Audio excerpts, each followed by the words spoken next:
And I think we're live. Hello, everybody. Hi. Wait, what happened to 2-1? you, That's you the don't say worst two and count one. ever. No, when Hey, you folks. You went 3 and then that was it. when you count down for a live broadcast, you don't say 2 and 1 Yeah. because they can hear it. You just go live whenever people just say you go live. That's Yeah. it. Well, hello to any viewers out there. We are Hello. Community D&D on Arvin Eleron's channel. Make sure to follow Arv on all the stuff if for some reason you aren't. There's Echo If on you're that. not, you're Yep. goddamn absolute something, whatever. Thank you, Echo. Go follow Arv on YouTube, Twitter, Patreon, subscribe to the Patreon, join the Discord channel, all that fun stuff. Yay, my boy, go. So, obviously, I am not Arv, I am Shadowed Mage. I will be the host this evening. I am the Dungeon Master of our valiant group. But other than that, I guess, oh yeah, right. Also, Arv wants me to plug the BLM command Oh, of yeah. Black Lives Matter. Ah. Damn it. You had to just speak into it. Other than that, I think we'll just kind of jump into things and we'll go through our introductions. So right below me is Rock God. Rock God, introduce yourself and who your character is. Oh, I am Rock God. You can always find me here on Community D&D. You can also find me on the internets on my Instagram page because I like to take pictures at mdrewzion on Instagram. And tonight, just like all the other nights, I am playing Malik Halamarodin, a surly ranger who might have a hard time with the place that we're in, seeing I don't have any magical weapons and we're fighting stuff that only is hurt by magical weapons.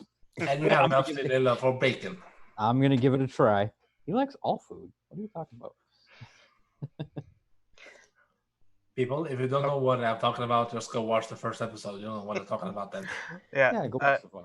And all right, thanks, Rock God. Right below Rock God, Hoodie. Hi, I'm Hoodie. I stream on No Quarter TV, underscore TV. I die a lot, Neo too. I am playing Isol Moldleaf, Asamar Celestial Pact of the Tome Warlock. Nailed it. Yeah. Yep. Seems to like his books a lot. He really seems to enjoy reading his main magical tome that seems to have random knowledge of pretty much everything that he never asked to know in it. Likes reading, doesn't like getting hit. So much reading that he had actually a ton of useless books in some satchel bag, and Shakunas had actually bribed the innkeeper to just store it away and protect it with his life. So I did learn one spell from that big pile of useless books, though, so totally worth it. Totally worth it. A good spell, too. Yeah, very exciting. And that's me. I'll pass that down. Yeah, down to Echo. Black Lives Matter, and for us who are bisexual and lesbian and gay and all it's Pride Month. Yeah, it's Pride Month. So happy Pride Month to all lesbians, to all homosexuals, to all queers, to all non-binary, and Black Lives Matter, human lives matter, but animal lives matter as well, which this one suggests. That says, I support putting animal abusers to sleep. So yeah, not only human lives matter, because animal lives matter as well.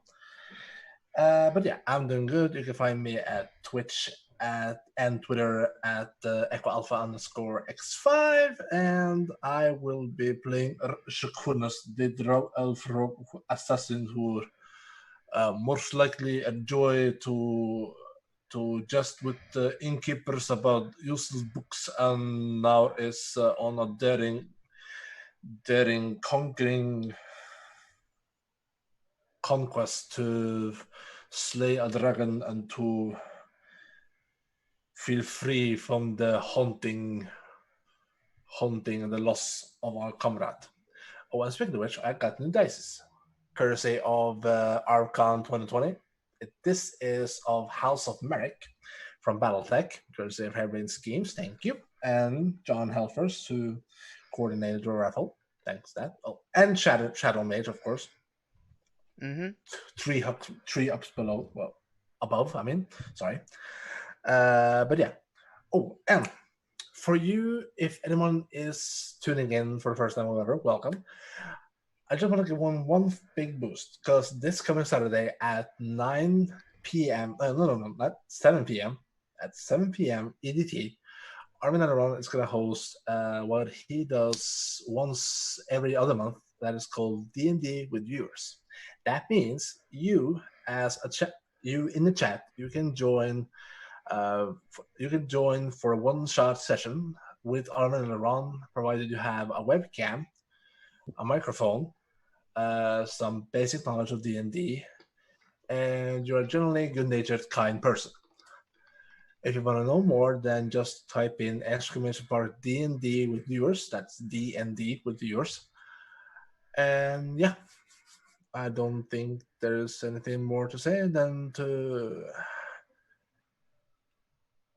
let the darkness. Oh, hold it! I gotta do this right. The shadows are in the drift. All right. So, last time when we left off, you guys had escorted Don John Raskin to Yeah, that was his name. yes, to the Mountain's Toe gold mine, only to find that it had been seems to have been overrun and guarded by some were-rats. And now Don John has implored you to help him investigate the rest of the mine to see if there's more of them and maybe root them out and see if there's any of the miners left. But he's not hopeful. And I mean, other than that, that's really about it. I guess. Do you guys have any questions? Am I missing anything? No. I believe everybody was at full health, and we had slain about, what was it, 2 or 3 of the werewolves? Two of them. There'd been two guarding the entrance. Yeah, and there was one that was trying to escape, wasn't it? I got him. Yeah, there had been. Mm-hmm. Blast him out of the sky. And these were a group of bandits, or they had bandit symbols on them, Yes, and they weren't mine workers. that is correct. Okay, excellent.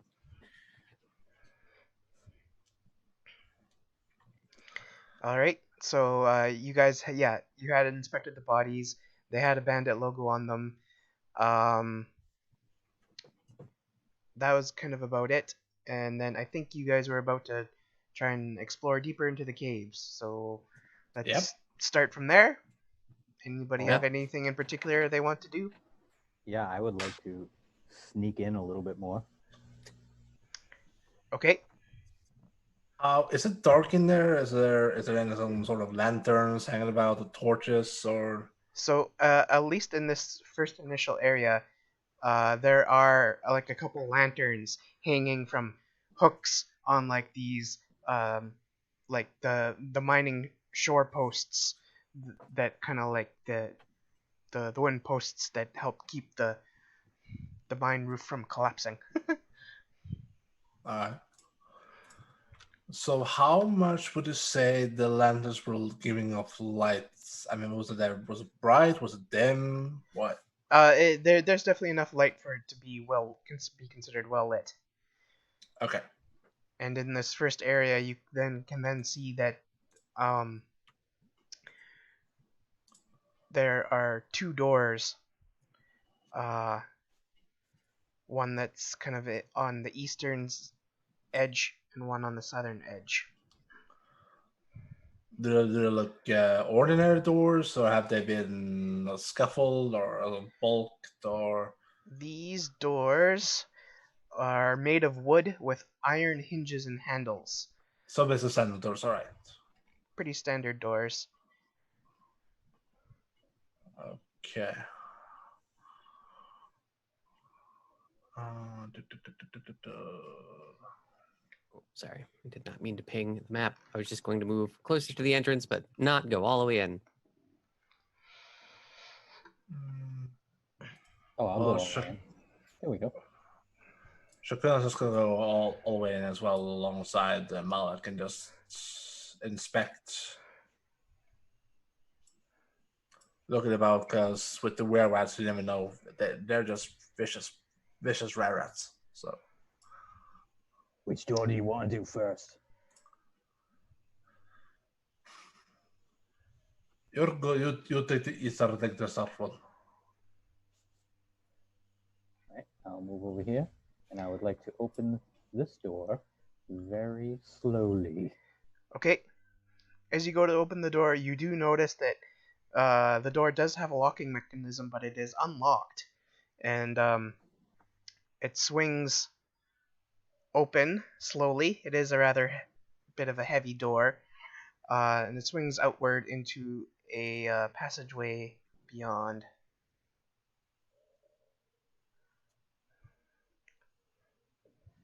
Goodness, I've got a passageway that goes up and around, and I can't say anything further than that. Do you see other no torches nor no lights? Oh, and this area again, kind of like, about every 10 feet with these posts along the mine walls and ceilings, there are lanterns, small, but a couple of them hang and giving um, good lighting, at least. It's considered to be well lit. Shakuna's just gonna be open up. It's gonna first. Because I don't know if it has. I'm just gonna try and open the door, just like Mallet, just slowly, and just hope there isn't a trap. I mean, you could check it for traps. Right, why not? All right. Yeah. So if you want to check for traps, do an investigation check for me. That's as far as as far as you can tell, it just looks like a standard unlocked door. Well, shit. Let's just kick it in. All right. Well, then the door flies open and kind of slams against the cavern wall behind, but it reveals Nothing. more cavern beyond, or more mine, I guess. Whatever A you want to call mine. it. A mine. I'm just over by the entrance on like my tiptoes, kind of just peering in. I'll look over at Don. Do you happen to have a map of this place? Good question. Nay, lad. I wasn't given a map of this place. I don't know its layout. So you haven't been here either? Do you feel safe staying outside? Should we go? I'm a little worried. Oh, For more. I've been in scraps before. I can take care of myself. I'm not afraid of whatever we'll find down in there. And then he starts striding in. So you're gonna go. You're also gonna. Okay. Oh. This is okay. Well, if everyone's great, and I'm just kind of like silently walking behind, dejected. You know, lad, you guys were supposed to be protecting me, but it feels like I might be protecting you. Well, I did kill one of the things that were trying to desperately attack you, but I guess whatever. It does seem that your magic was a bit more effective than my daggers. Yeah, that's right. That's right. I'm gonna shoot a look. I'm gonna listen as I hear him, Don John, say that. I'm gonna turn around and shoot a look at Isel. Like, get a load of this fucking guy. And I'll just shrug. I'll be like, let's see, what are you gonna do, commoners? Yeah, just gonna not gonna pay attention to it. Just go wanders in to the southbound room. And then Don John kind of looks at Malik and he says, "Well, you're the tracking sort. Think you can find us whoever seems to be in charge of this place these days?" Oh, I'm sure I can find everybody in here. We'll just take it slow. We'll be all right. Do you want me to send out Hemingway here to scout the tunnels, or are you gonna take some initiative, or what are we doing? Can we leave? Well, I say we follow Shakunis into this room that he's looking at here, and I got a hallway over here, so maybe we send Hemingway down the hallway while we check out this room. All right. And then I'll kind of like walk over here, send Hemingway up to the north, Okay. and I'll just be, I won't go like into his sight. I'll just be like, hey, come back with any information that you have. Go. About how far down would you want him to go? Go until you see activity, but don't engage with it. Just go all the way up. The moment you see any activity, just scamper on back. Tell me when and where and how and who and what color your shirt is. I want all the details. All right. Okay. Is there a range limit on the familiar? I always forget about this. The familiar can wander like a mile away, but I can only visually be in Right. its eyes for 100 feet. 100 feet. Okay. But I'm not going to do that. I'm just gonna let him go, do his own thing. Okay. Yeah, because that's a razor trait, isn't it? No, it's a class, isn't it? Yeah, find familiar is mostly for wizards, but Yeah, you can wizards, magic sure. initiate. Mm-hmm. Okay. Well then, I guess I will reveal what Hemingway sees. If you Wait. want. No. Rocka, isn't your character a ranger? Yes. Don't they usually get the familiar pets? Or am I mixed up with the game right now? No, that's wrong subclass. Yeah. Yeah. You can be a okay. beastmaster, but Yeah, you can be a beastmaster. My character's a hunter. Ah, right. Sorry. And both of you guys have animals, so yeah. I mean, That with the way I DM, if Malik wanted a pet or a familiar or whatever, I would allow it. But yeah. Okay. So, are you using Isol? Are you using the see through Hemingway's eyes as he roams? No, I'm too scared to Okay. to do that. So I would just send him off and be like, be careful, come back immediately. Don't you get into any scrapes now. People Okay. don't be fooled by Isil's scanners. Don't be fooled. Okay, then I will say that Hemingway will be gone for several minutes. Yeah, that's fine. Okay.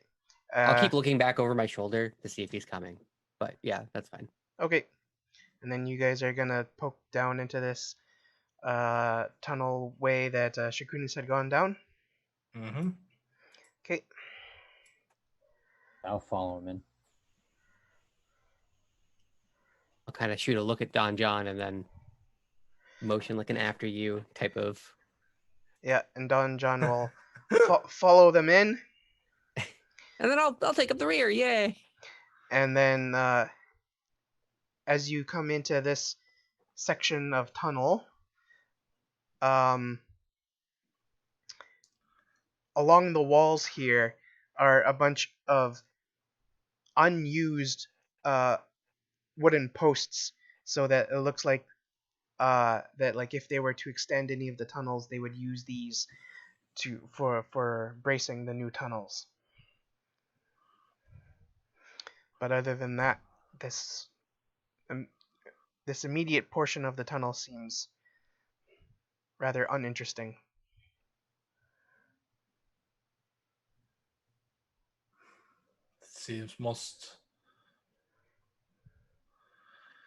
It would seem that number is here, but we are not very that far in yet. I will assume. Well, let's keep pushing forward then. And Shakunis just keeps on, but he keeps his hands close to to his weapons just in case, because the were-rats are some dashing bastards.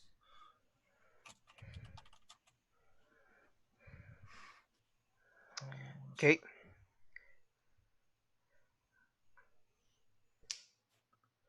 So the tunnel kind of curves around down the south edge, and there's also another door there. Most curious. And Don John will just kind of continue along behind you guys, just kind of hanging out, just looking around. Coward.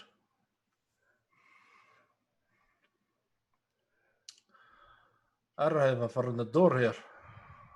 I presume that the door is still the same, just plain old Yep, wooden with an iron hinge. Alright. same as the previous doors.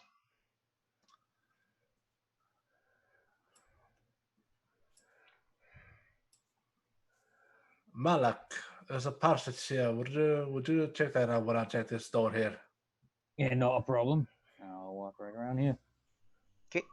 Take a look down there. I'm gonna kind of like stay close to the wall and kind of just look around, see what I can see. So guys, just gonna turn back around towards this one and just go. All's well, Isil.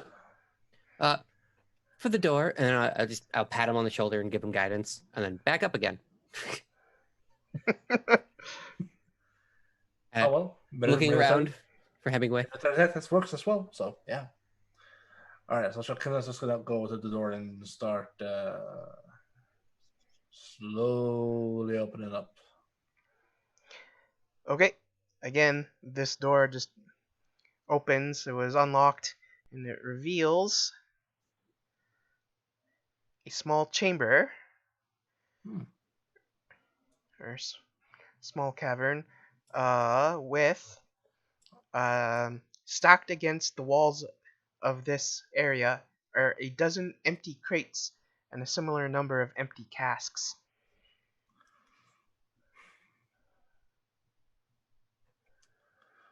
Well, it seems there was something here because there are lots of empty crates, and it would seem almost ransacked.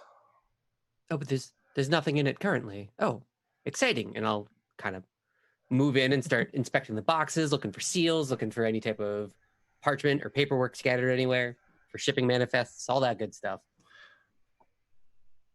Given that you're a warlock, could you actually do a sort of magical inspection, like checking for residue of powder along them? I'm sure if it was to be found, I would just make an Arcana check, but I don't know if there's like a spell or anything like that. Detect magic would be the closest thing I have. But I would have to ritual cast that. Yeah, I mean, like, other than that, you do have that Crown of Greed, which... Oh, actually, that's a good idea. Now that I'm in the empty room and Don John isn't immediately around, I'd just kind of pop it on and concentrate, like, real quick. And you get a faint glimmer of maybe a couple small specks of precious metals hiding at the bottom of a couple of the seemingly empty crates. I'll quickly take off the crown and put it back in the satchel. Look dejected. Nothing fun. And then I'll kind of walk out of I'll keep investigating the room if I didn't already, but I'll just kind of be dejected. There's no fun riches to be had. No, this room looks pretty bare. It's at about this time that Hemingway scampers back. I'll kind of pick him up and look, be like, well. So he just kind of communicates these thoughts telepathically, right? Yeah. More or less? Yeah, and so Yeah. then he kind of just like communicates some images to you of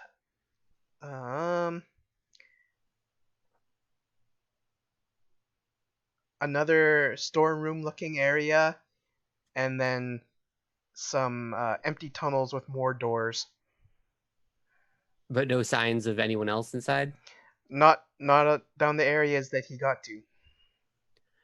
Well, if Hemingway is to be believed, and by all accounts he is, there doesn't seem to be anyone here, which is a little unusual for the people outside. I wonder if there was something still left here that they were guarding, and they had kind of ransacked the place. I say we keep going down the tunnel to the south here. Right, we haven't checked the whole place yet, so maybe there's more. Maybe there's more down this direction. And I'll take a walk down here. And I'll stick close. Okay. I'll stick close to the wall and just kind of peer around. So with a modicum of stealth then.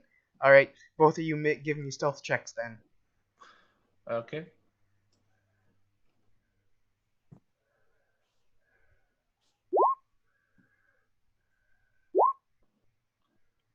That's a 15. Yeah, I don't think 9 is gonna cut it. Very lucky for you. You're a peasant human. I'm a drow elf. I have far better stealth than you. Not a human. As an No, elf, Oh, right, they're Wodas. Elf. They're elf. Right. Damn it, stop mixing around. What the hell in my mind? So and then, all right, I'll reveal a little more here.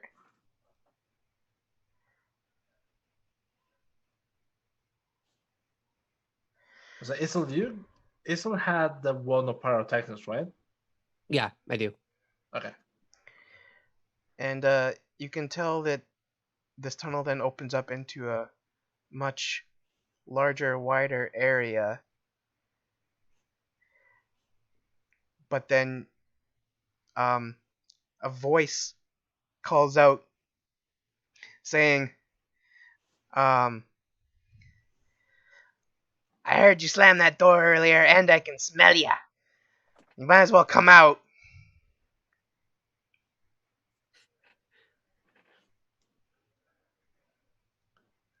And there is a were-rat kind of chilling in the middle of this area.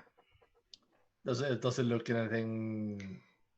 He's Is it kind of because, got what he's just kind of like staring as you guys kind of come up in if you do go. Okay, so he enters an ordinary were-rat with Yeah. basic gear.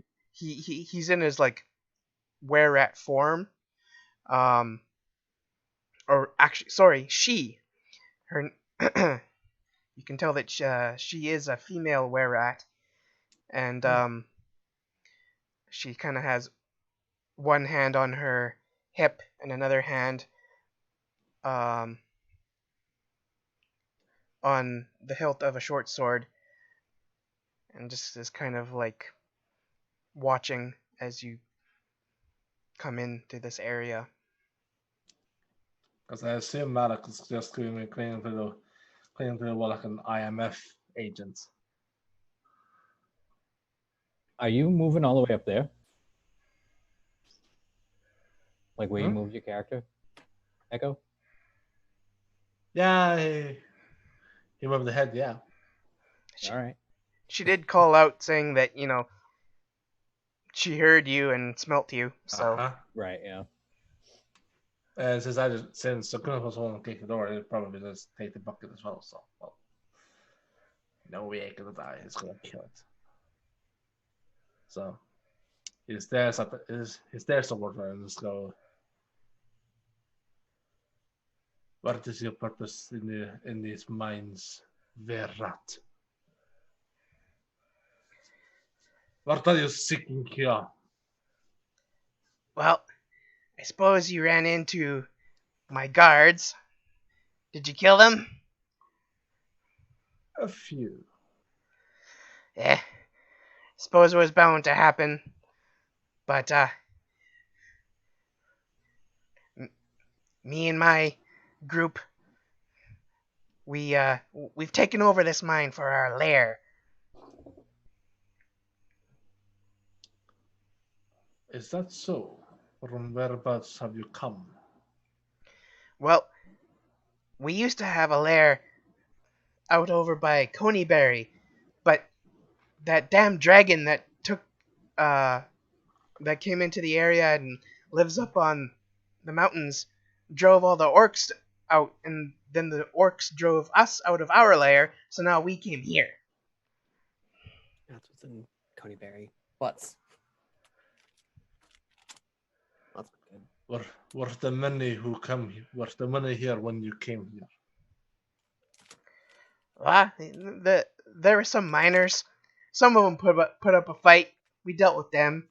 Some of them are still around, but we have them locked up somewhere.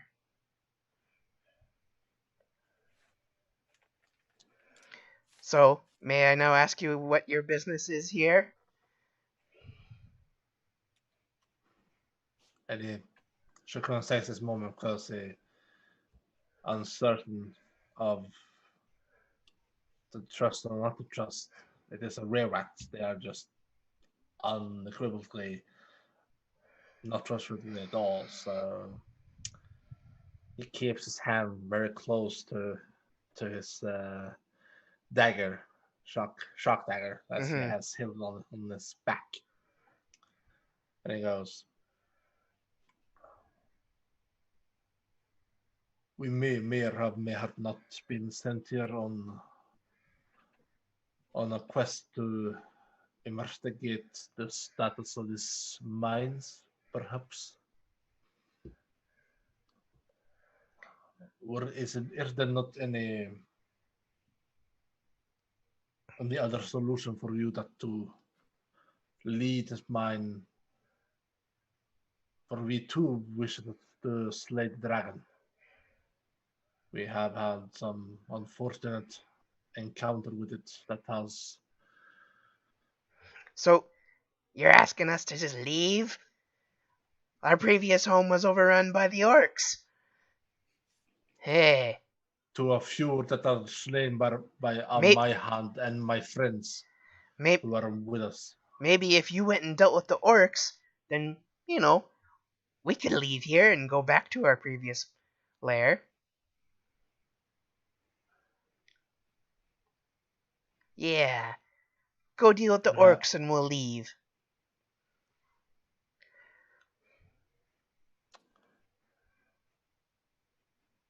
I'm going to step into Shakunis' line of sight and just go.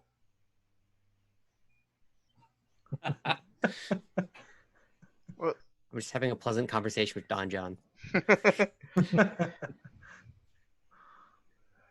So, you and Don John can hear your companions talking. Like, you can tell that there's discussion going on, but you can't quite make out the specifics of it. Oh, so that's what you meant by... Okay, well, that sounds super interesting, Don John, but it sounds like we found the miners, so you want to go down? And he just kind of says, well, obviously, I need to talk to someone that's hopefully still living and wants to be working around here. And he starts striding off down the tunnel. Oh, now, let's not... I'll kind of try and, get in front of him. Whoa, I don't know. Just... No, all right, okay, well, I'm trying... Okay, well, this is happening. He gets up behind Malak, and then he's like, well, what's going on? They want to cut a deal with us. A deal? Yeah. Who? The were-rats. It's nonsense. And of course, I'm saying this, quietly. Yeah. She wants us to go deal with some orcs that took over there. It doesn't matter. We're just going to kill them. And so Don John then replies to you also in a hushed tone, like, well, I'm all for taking them out. Hopefully, have they said anything about if there's still any of the miners left alive? Is she super far down the hallway, or can she just hear us? We're only 15 feet away, per se. And she's a rare rat, so obviously she'll be able to hear you, shouldn't she? This seems like a high-pressure situation. Maybe we shouldn't be talking about this. Yeah, you keep telling me it's dealing with her. Oh, Lord. So I'll say to Don John, yeah, there's some miners here. I'm not sure where they are though. I think they're locked up somewhere. So while the others are talking amongst themselves and about the discussion that Rakunas is having with the were-rat woman, he pulls out his hand crossbow and aims it directly at her and says, "For what reason should we trust you? Your were-rats who are mongering to seek a new home where you are slaving away at the miners. You're keeping them locked up for nothing. Only just so that you can have a new home for yourself and not just cower in fear of the dragon."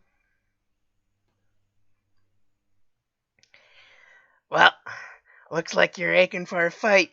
Come on out, lads. Oh, so Roll. she was only like 15 feet away, is what you're telling me. Now that I can hear her, like, right close. Yeah. Ah, So if she doesn't do any sudden moves, then Shakuras might actually try and just shoot.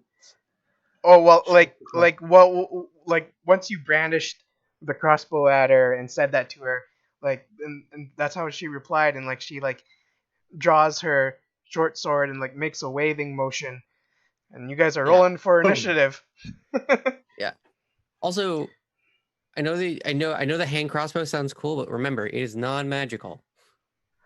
It is a non-magical piece of equipment without silver on it. Yeah, but it's a good diversion.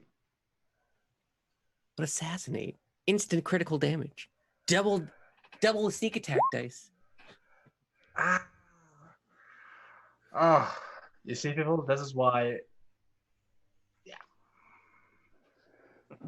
it's. I guess I need to roll initiative. Yeah, I should do that too.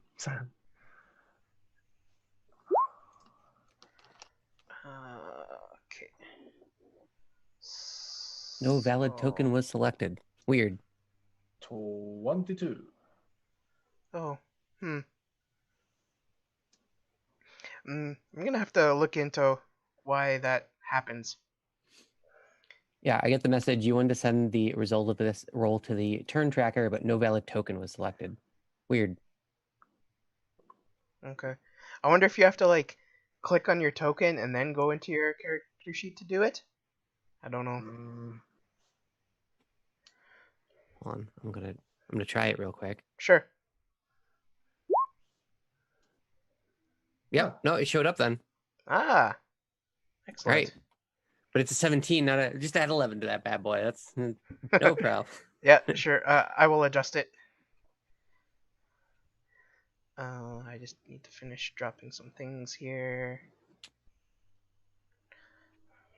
But yeah, since Raka drew the best initiative, I guess an assassin kill won't do it. Well, No, it's just before they attack. You get assassinate before an enemy attacks. Yeah. It counts as an instant critical hit. Yeah, so like if you're in the turn order first, like above something, so that like you go before it has a chance to act and you're targeting that one that hasn't acted yet, then you get assassinate. Alright.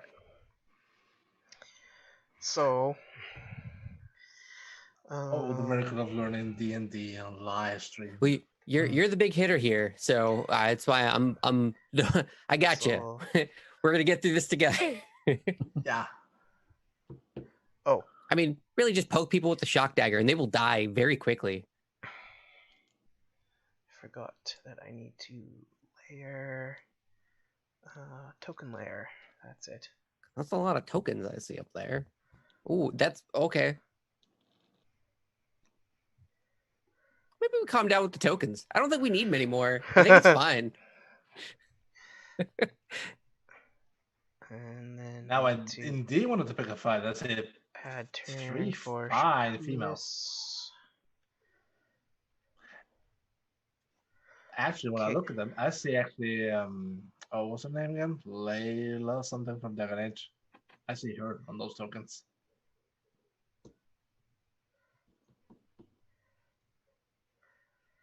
Hey, that actually worked. Sweet. Alright. This was...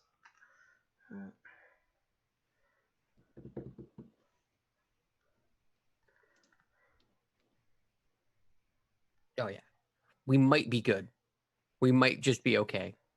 Don't jinx it now. It's fair. It's very fair. While Charlemagne is dealing with tokens and all that stuff, I'm just gonna say happy birthday to my de facto little brother who lives in the UK and is a UK national, and I'm a Norwegian national. But I have known him since I was 14, and he's been an important part of my life, as I have been an important part of his life. So he is now 23 years old, and he is a part of the LGBT community. And big hugs to you, bro. So I'm doing this for you.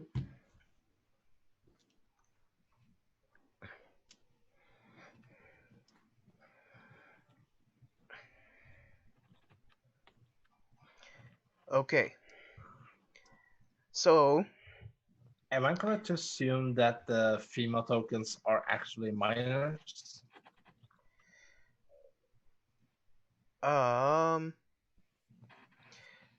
yeah, so I think those tokens might have female portraits, but up in this area to the upper right there, those are actually male were rats and some giant rats. And these are what the female leader had motioned for when she called for the lads to come on out. So you're now in combat, and I think I've got all the turns set up. So Malik will go first. I'm going to move up to here. And you said these are giant rats, right? Yeah. And these are were rats. Yes. I'm going to shoot this guy with my bow and arrow. Okay. So, let's see. Pull this up. And does a 23 hit? Yes. That's All right. And I don't think I can. Yeah, I don't have anything extra. So, what about an 11? Okay. So you actually nail the rat right dead center of its skull, right between the eyes, instantly killing it. Nice. There's somewhere there is. 1 down, 3 to go.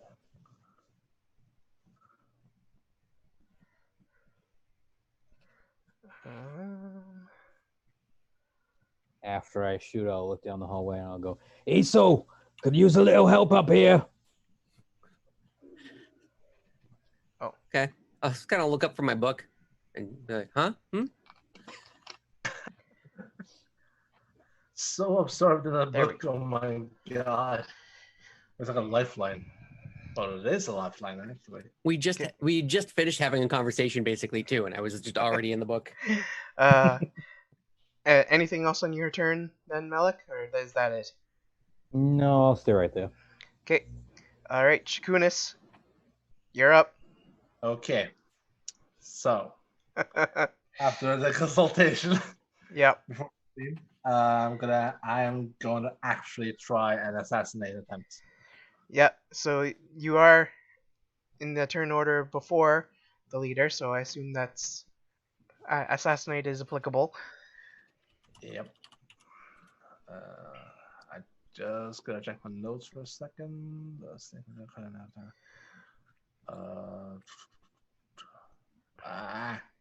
That's not helping me much. This.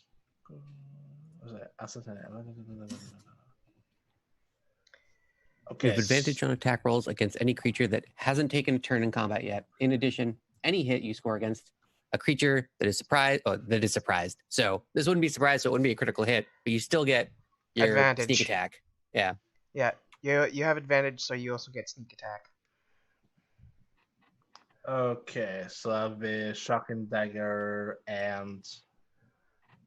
So You're moving into melee range, so move yourself. Yep. Okay. Ah.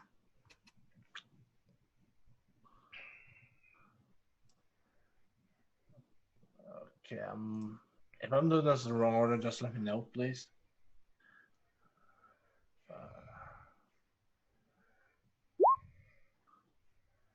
Ooh, yeah, 26. Ooh. Holy shit. 26 definitely hits. So then you get damage, which you can do by clicking on the Shocking Dagger +1 under your roll there. Yep. And then there'll be, after that, also an additional 2d6. An additional what then? Well, 2d6? Yeah, it's 2d6 for a sneak attack at level 4. Yep. Yes. Currently, yes. Just thinking about the. Okay. Nice good old-fashioned average. Yep.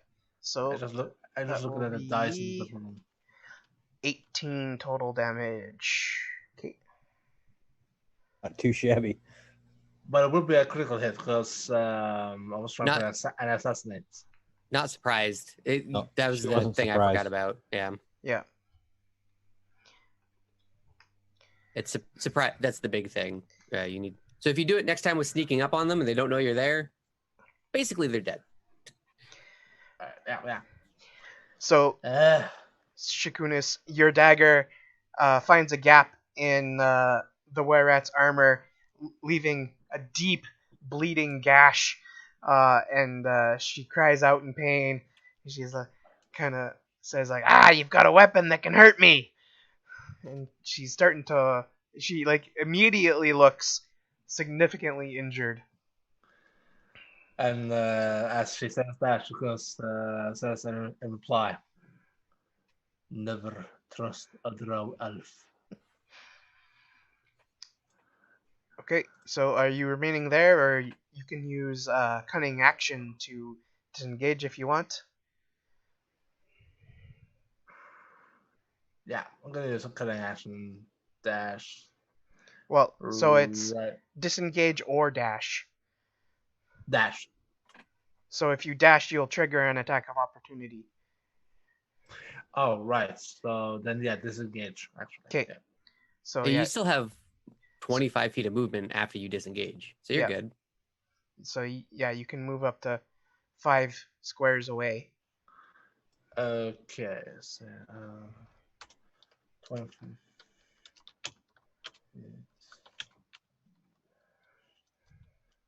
Don't mind me. Don't mind me. Just carry on. So, 'Kay. All right, I'm good. then we'll move on to Isol. So what's hi Shakunis. I assume I'll just excuse me, Don. Shakunis. Oh, that's ugly. How bad does this were-rat look? Like visibly injured.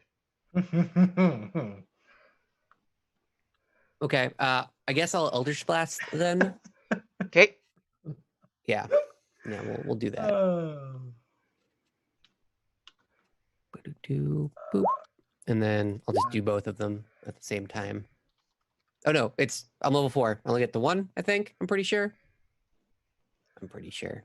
Was the dash giving the attack a chance to a surprise attack, or was it just give it advantage to attack?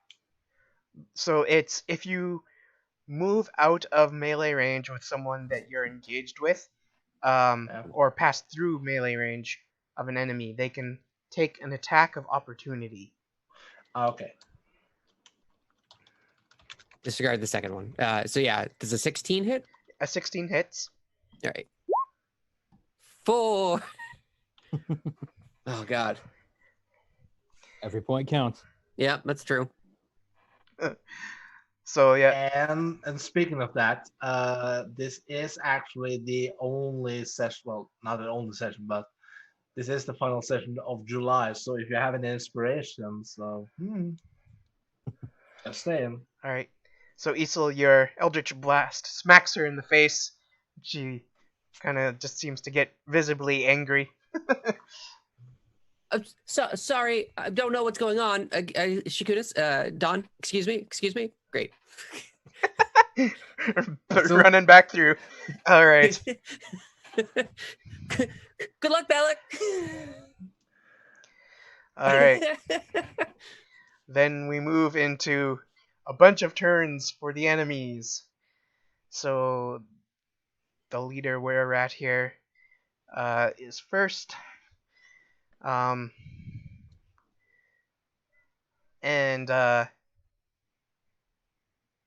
she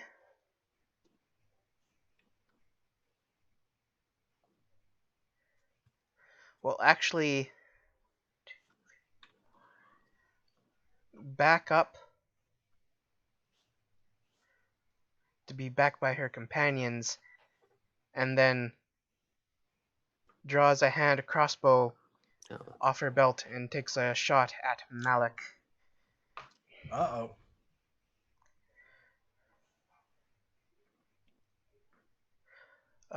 For a 22. Oh yeah, that hits. Yeah.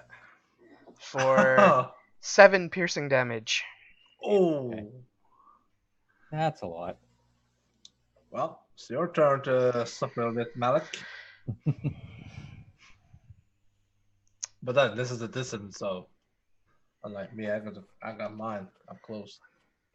At which point, some of her companions will start to act. And this one at the back. 1, 2,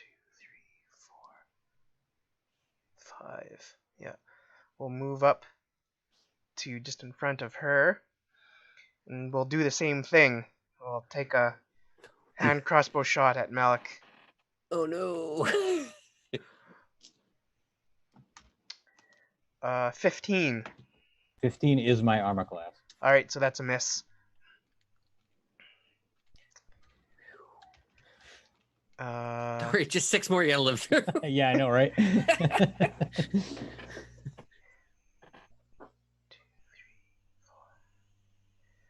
And this one will come up here. That one has line of sight on Chakunis, so we'll target him. Again, hand crossbow. 12. I think that's not enough. No. That's Let me 12 see versus. Yeah, my armor class is 16, so that would be a miss. Yeah, I believe. that's a miss. Okay. Never underestimate the role of armor. It's impossible. And the third minion will also come out in front and again take a shot at Malik. How many hit points do you have, Malik, right now? You. 4 or 5, kicking around. 13. 13's a miss. Okay. You're making dream out is- decently so far. The dream is alive. Yep. I'll be all right. I got 18 hit points. Oh, you'll live. Alright.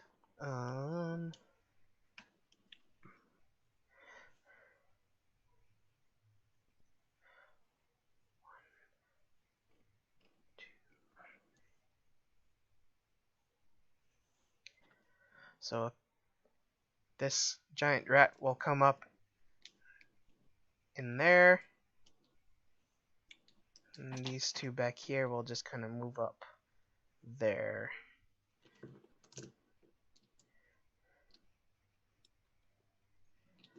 Alright, and we are back around to the top to Malik.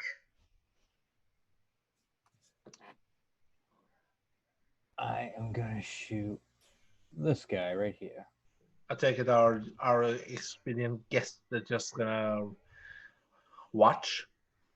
Don John? Yeah. Mhm. He's just watching, at least for now.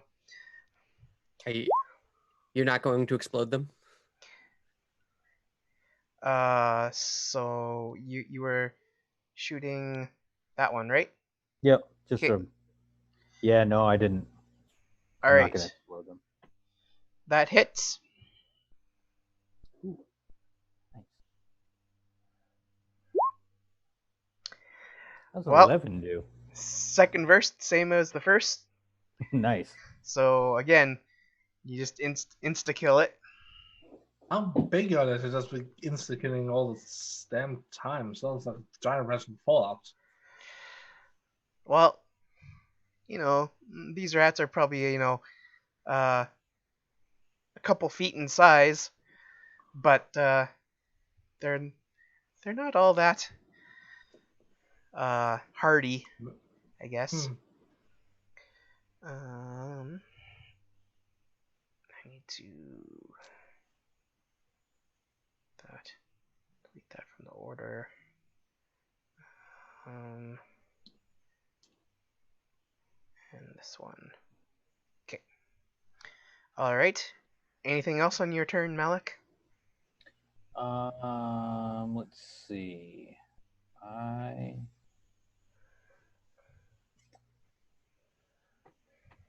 I'm gonna move right up here. Just over, just a little bit. That's all. Okay. And that's all? Mhm. All right. Well, Shakunis, it's your turn. Yeah, and I don't got a lot.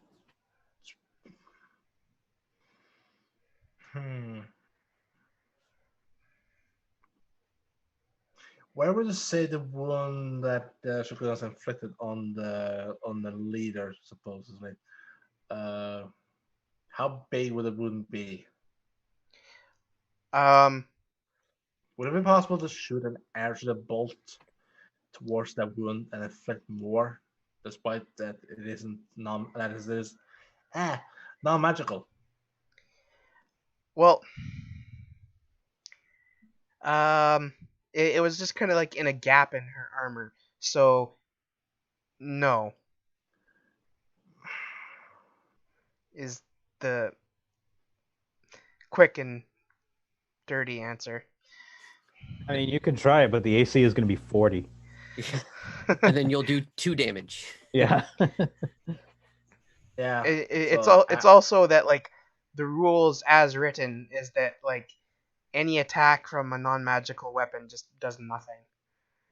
yeah, and I have nothing that is magically ranged, so Yeah. You have a dagger. You can technically throw the dagger. You can throw a dagger. But then you got to go No get way. that dagger. Then you got to go get it. Yeah, that's the No, problem. no, not gonna happen, not gonna happen.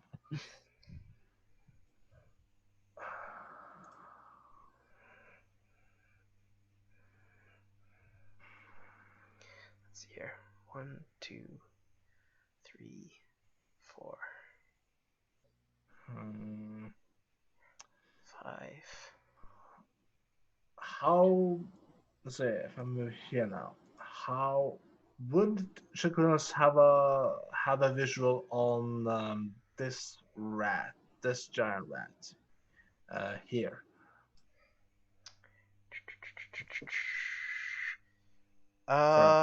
Possible attempt at the bolt.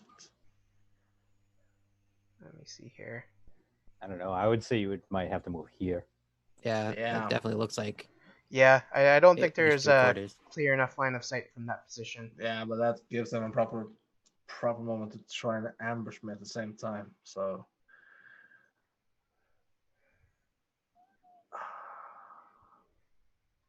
No, I'm gonna pass on my turn. So You can still shoot one of the 3 out here. yeah, but that wouldn't do any damage at all.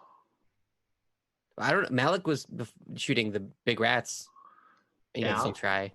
But Are Yeah, those full-on were-rats out there then? yeah. So Okay. these tokens that look more like people in the front, those are were rats.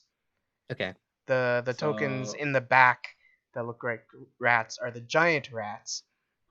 and then the were-rat herself is the leader who is gashed. So Yeah. But yeah, I'm gonna pass on my turn. I got a square chance in flipping hell.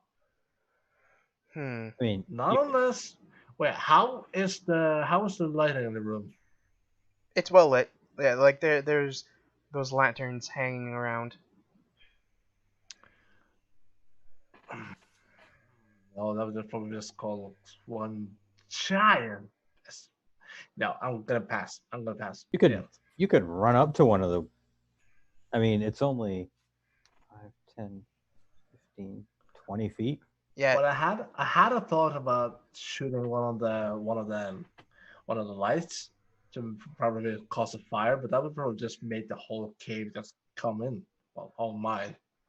So I mean, like you can get to striking distance of this one here if you had wanted. no, I'm gonna pass. All right. Well, then we're on to Esol. All right, I'm doing a bunch of things. I'm moving up to here. Do I can see head honcho lady, right? Yes. From here? Okay. Yep. First thing is I'm gonna whisper to Hemingway to go crawl onto Malik's shoulder. Okay. And then it's the order of operations, because essentially I've got 3 turns planned, but they can go in any order.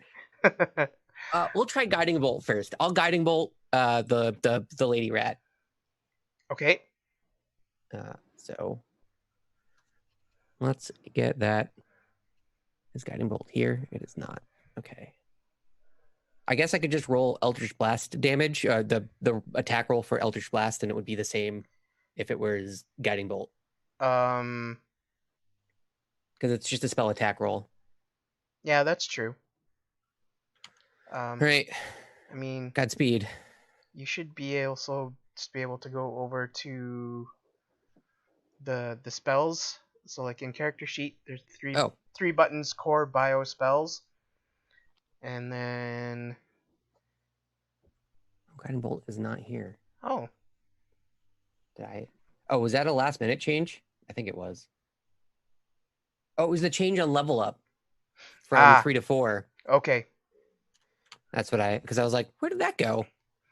That's right. Okay. Yeah. Sorry, that should have been No, there. it's fine. Okay. I'll just do the Eldritch Blast roll. Sure. Yeah.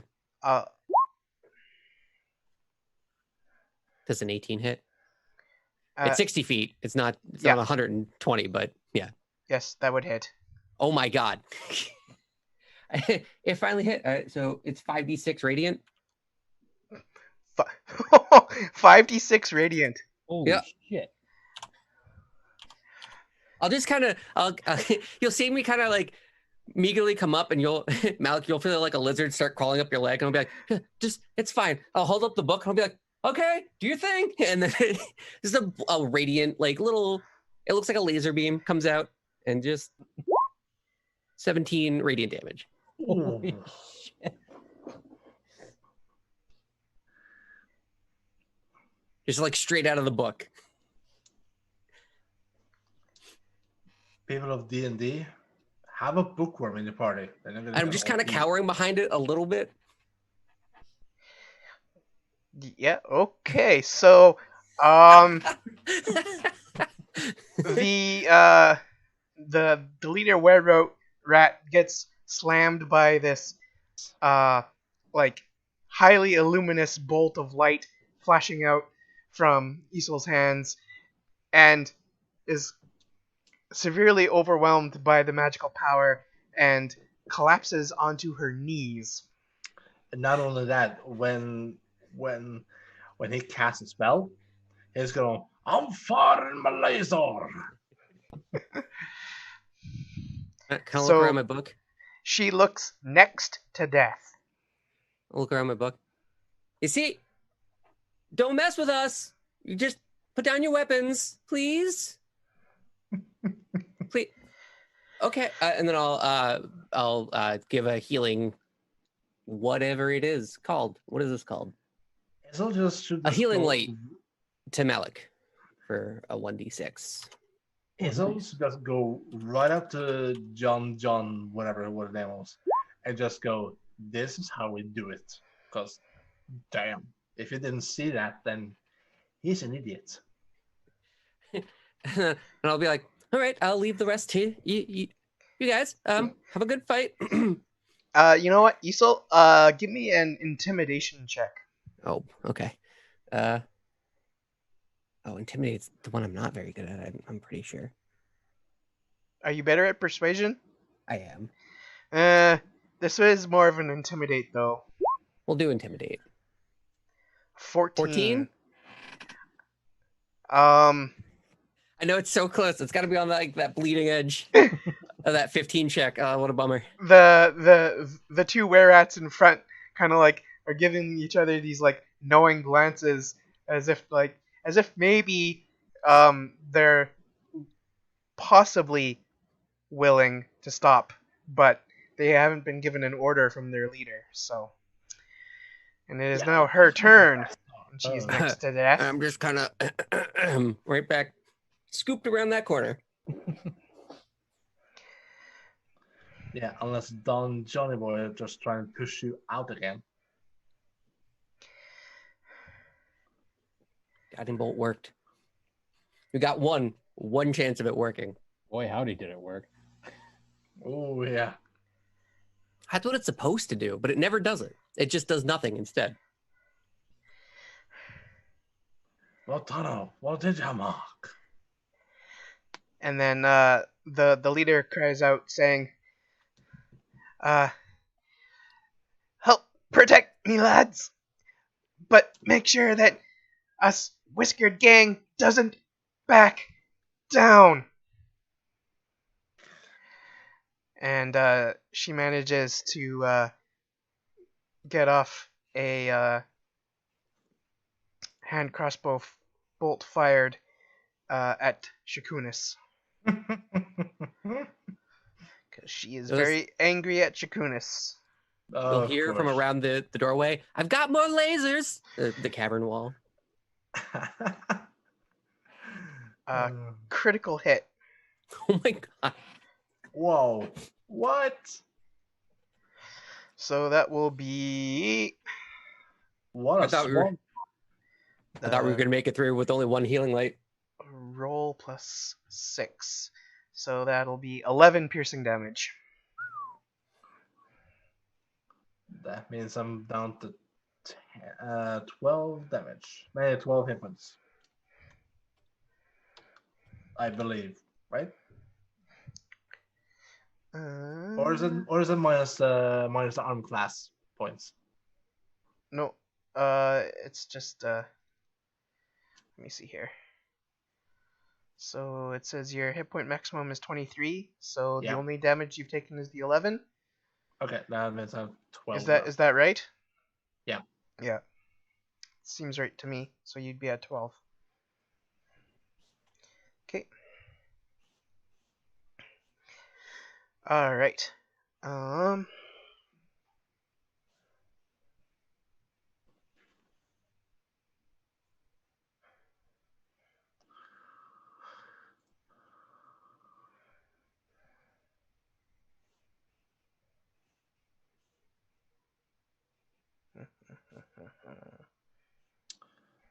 While Shadow Mage take care of that, I just want to remind everybody of Saturday, 7 p.m. Eastern Daylight Savings Time. Arvin Edelman is going to do his one-shot D&D with viewers. If you want to know more, you can just type in !D&D with viewers, and you'll receive all pertinent information there. So this were-rat next to the leader will fire off a shot at Malik.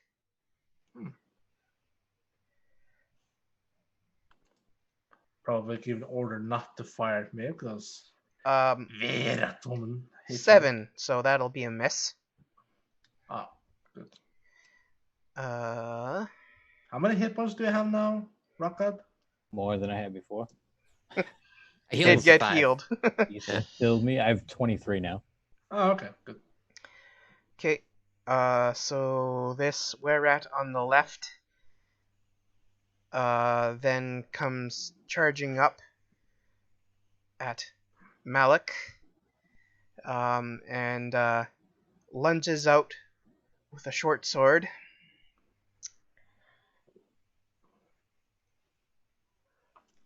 (16) Oh, that hits. So that just hits for 4 piercing damage. And while you are distracted with trying to deal with that blow, it will also try and bite at some exposed skin.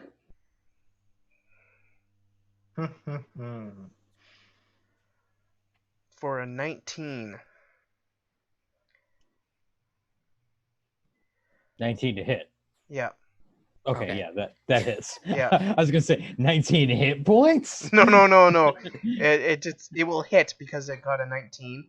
Okay. So it will do an additional 2 piercing damage, and you must make a Constitution saving throw.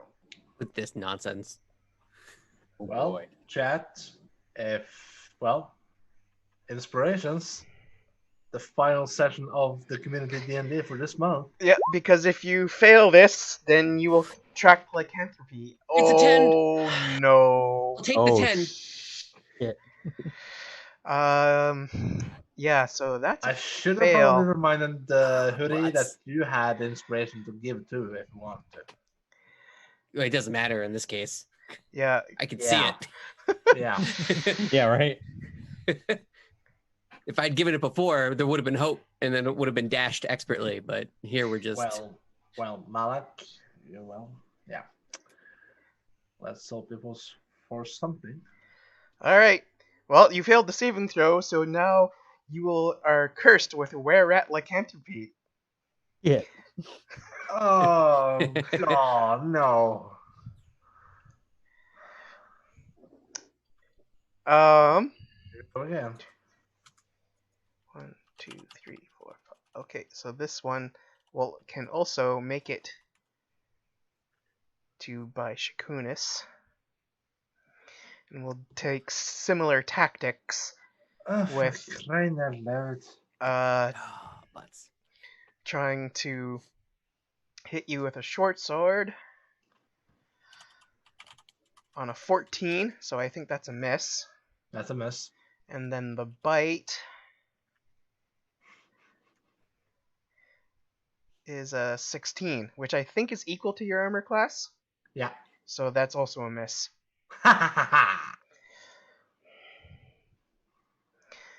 Okay. Don't worry, I can remove your curse next level. Yeah, I do have my rap buddy original, my Sineo. Yeah, I do.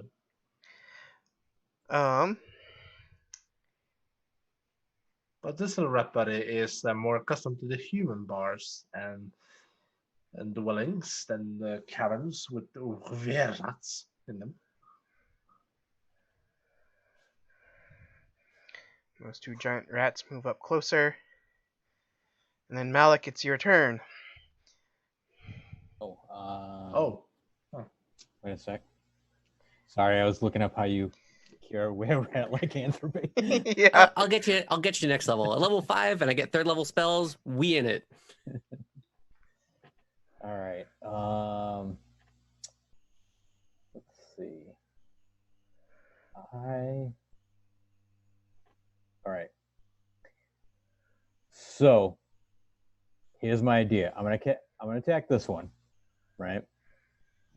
And what I'm gonna do is I'm gonna take out the extendo pole Yep.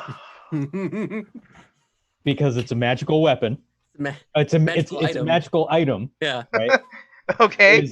It is 1 foot long when it's not 10 feet long. So right now it's 1 foot long, Uh-huh. what's foot long? What? and I'm going to bash this dude in the face like it was a billy club.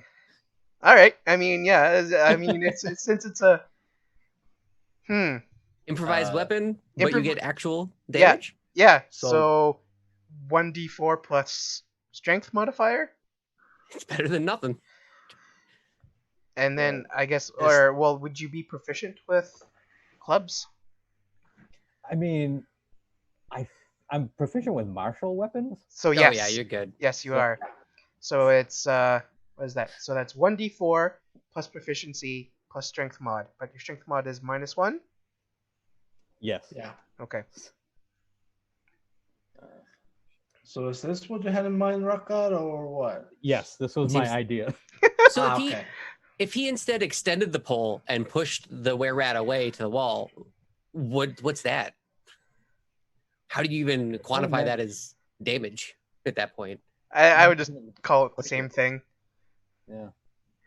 Okay, so what was it? It was 1d4. Plus proficiency, -1. So that would just be.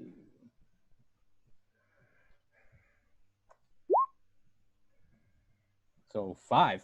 Hey, nice. Not bad for somebody who's Proficiency drained of is- life and lycanthropy and going clubbing. Uh, So my proficiency is 2, isn't it? Yeah. Yeah, my proficiency is 2. -1 would make it +1. Yep. Yeah, just wanted to double check. Okay, so that were-rat that then cursed you.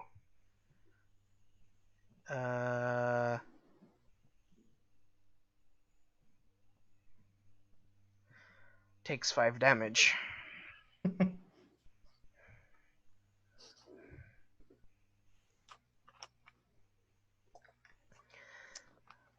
Okay. The funny thing is, when you first gave that to us, I was like, that seems kind of useless. Yeah, just you wait till you get deeper into the adventure, then you just realize, oh, I could use that. All This right. is the second time I've used it. Yeah. All right, Shikunis, it's your turn. Well, to equalize the Malik's move, I am going to pull forth a shocking dagger and do the same thing towards my little were-rat. So let's hope that goes well. Ah, no. The hell? Oh, wait. Doink.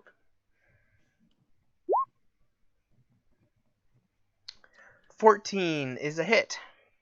Goody. Plus a snake damage. Would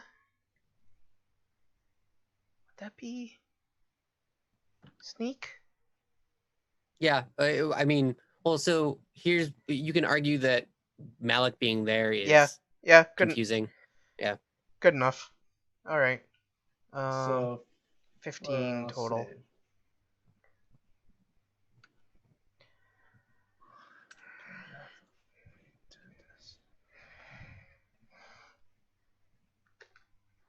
Okay. Okay. Anything else on your turn then?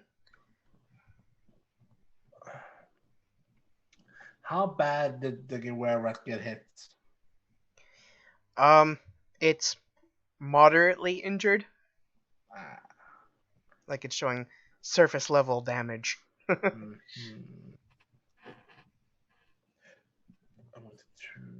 Alright, so he's gonna disengage. Move. So the were-rat might get too close to comfort now, Isle. Okay. I guess then we'll move on to Isol. Sure. I'm going to. Okay. So when I create a poison snake, does it Right. just come out in the immediate space next to me, or is that something that I can designate? Yeah, it's just in the space next to you. All right. Well then, all right. Because if I get hit, I'm essentially dead. So, Yeah, it says it instantly falls from the robe, slithers into an unoccupied space next to you, and acts on your initiative count. would it act this turn if I create it? Yes, because you are creating it as a bonus action. Excellent. Great news. Okay. Well then, I'll risk it. I'll pop out a snake. Ooh, okay. Yeah. I'm sorry for all the extra DM work. Oh, How about no, one giant poisonous snake, please? with the amount blindside of to 10 homebrew feet. that Shadow Mage is putting in, it's all good. And besides, putting in a little homebrew in the adventure is fun, actually. Depending on how you do it. Where do I go? It has a reach of 10 feet. Dang it. I could have been even safer. Well, at least it's not your turn to defend Mr. Raskin. Snake. Or take wow. Wow. I didn't read the full stat block for the giant poisonous snake. Hoo-wee. That's a lot of damage. All right. I'm gonna Eldritch Blast the lady in the back as well. Because I can see her. I'm just gonna keep trying to pick her off. The leader? Yeah.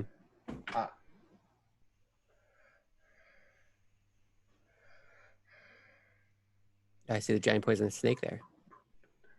Yeah, so let's see. Am I able to... Hey, Malik, there you it may be is. wondering. All right. Giant poisonous snake. All right. So kind of like a tag team attack. I'm going to be attacking the lady in the back with Eldritch Blast, the leader lady, and then the giant poisonous snake is going to be attacking the dude directly in front of me. Cross tag team style. If that's how this works. If it doesn't work that way, then I have no idea how to. I have so many actions I want to take. Oh, if only the grand actions weren't so immune towards normal damage.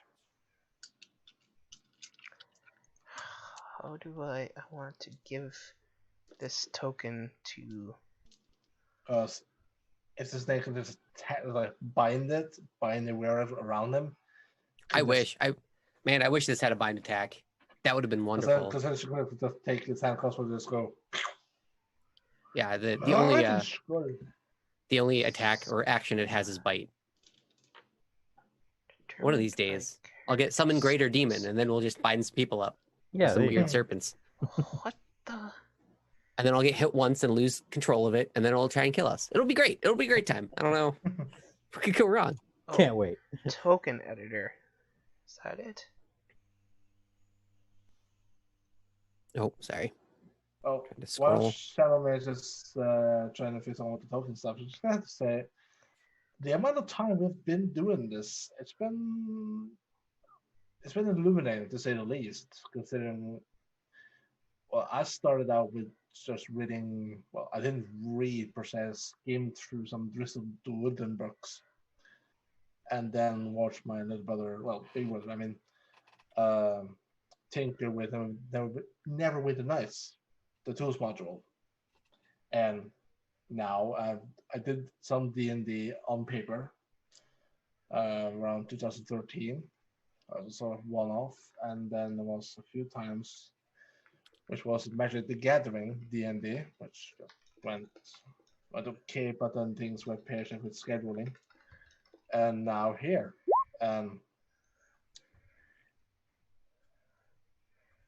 it's an experience. Oh, I can move it. Hey, good. What does that mean? There's all types of numbers popped up. Oh, I don't know. Oh, is it the quick actions bar at the top? I think so. Yeah. Hit? What does this do? All the things you learn doing D&D, people. That's not. Oh, that's initiative. Aha. Got it. Great. So I will replace that with yours, because it acts on your turn order. Okay. Okay. I'm going to just roll for Eldritch Blast here.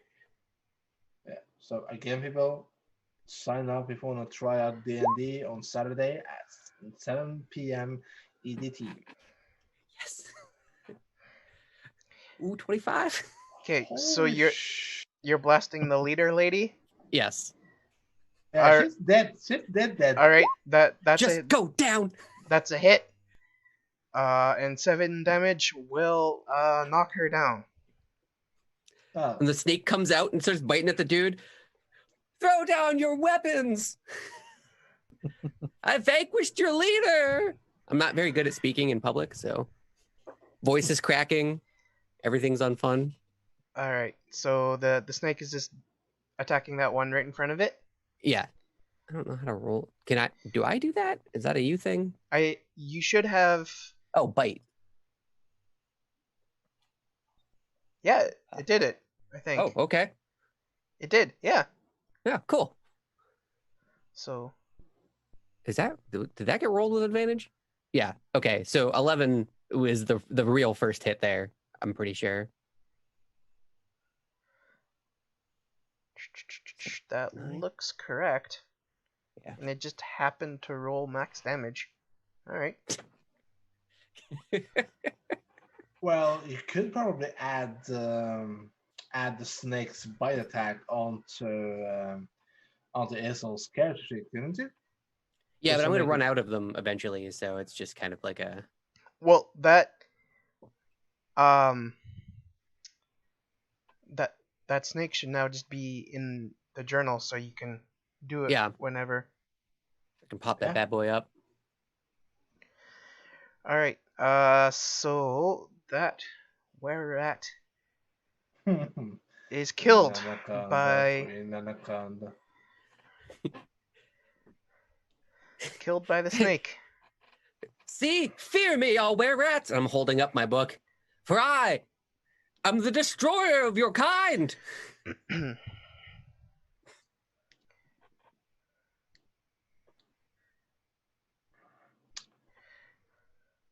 Aesol is a maximum overdrive, people. I really don't want to get hit by a were rat. So I'm trying to make that happen as much as humanly possible. Yeah. All right. And then the remaining were-rats drop their weapons. Oh, we're just gonna kill him another way. Or maybe not.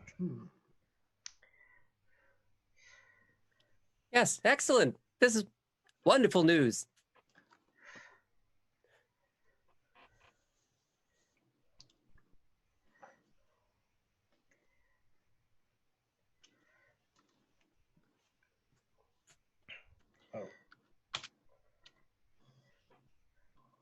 But the giant rats don't understand what's going on. So one will come up and try to attack Malik.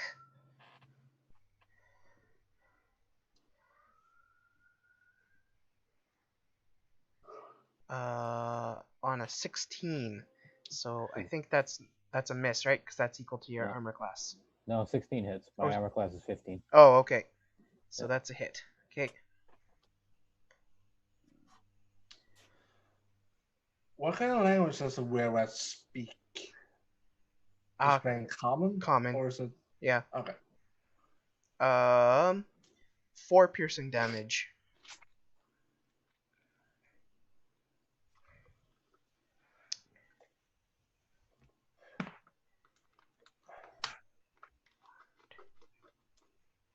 And this, we'll just make it to there. Okay. All right, Malik, it is your turn. Right? Well, I guess I'm going to stab this one. Okay. Let's see here.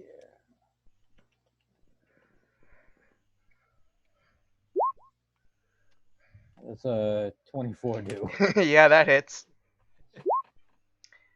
for 10 man. damage. Damn. And you skewer the rat right through, killing it. That's what you Malik- think, you bastard. Malik the Rat Slayer.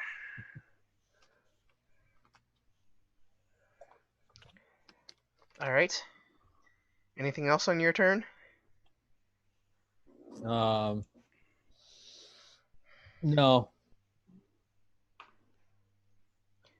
Okay.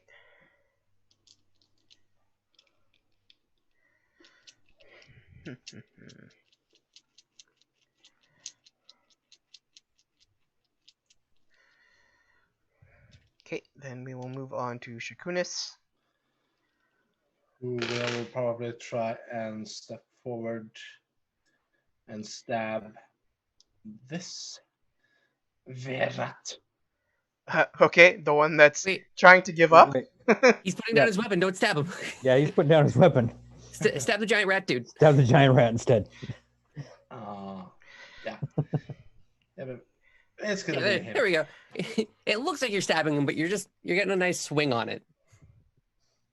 Of course. We thrive on doing very artistically. All right. Yeah, that definitely hits, Mm-hmm. and Dang. that kills it. Dang. Oh well, yeah, you are attacking the rat, the giant Yep. rat. Okay. Yep. Yeah, that will kill it then. Okay.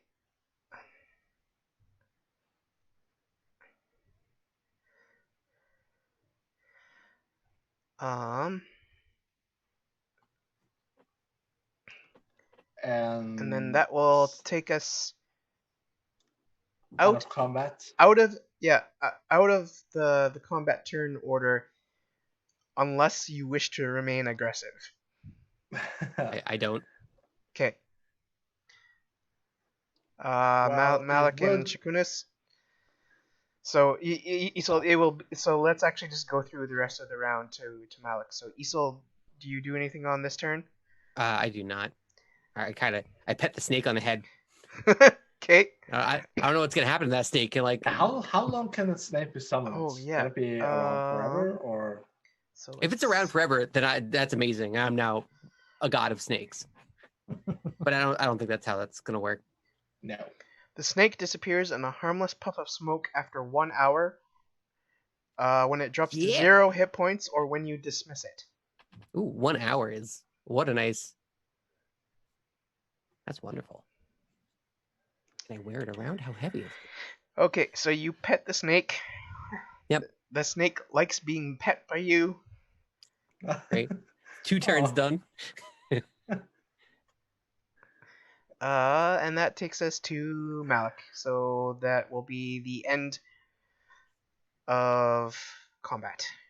So I'm gonna throw my bow over my shoulder. I'm gonna sheathe my sword, and I'm gonna grab this guy by like his shirt collar Yep. and go, "Where are the miners, you bastard?" Okay, so the miners. Just let me double check on something here.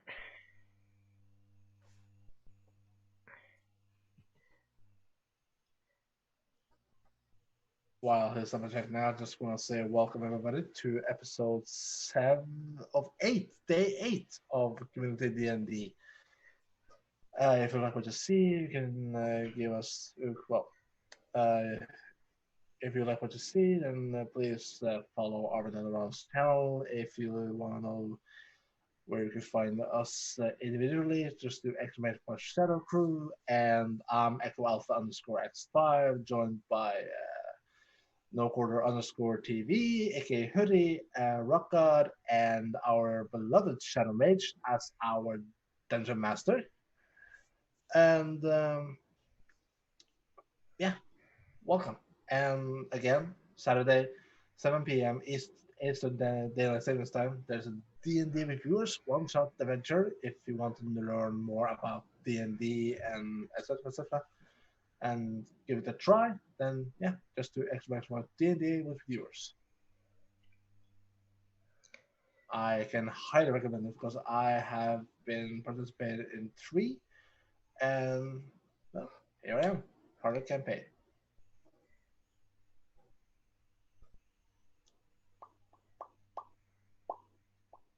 Alright, so the were rat responds with, we locked them in a part of a tunnel at the far eastern edge of the mine.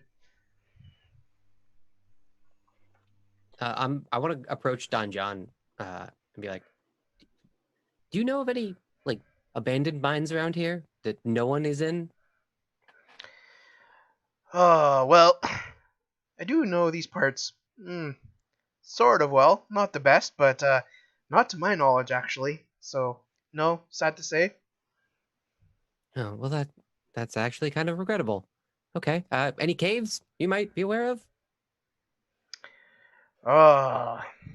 Well, possibly more. There might be something along the edge of the mountains here, maybe a little further down, but um, that's just me guessing. It's fair. That's better than what I know. Um, what I know of any, I've read a lot of weird miscellaneous stuff. What I know of any like cave systems or anywhere that I can tell these poor schlobs to go, essentially. Hmm. Um.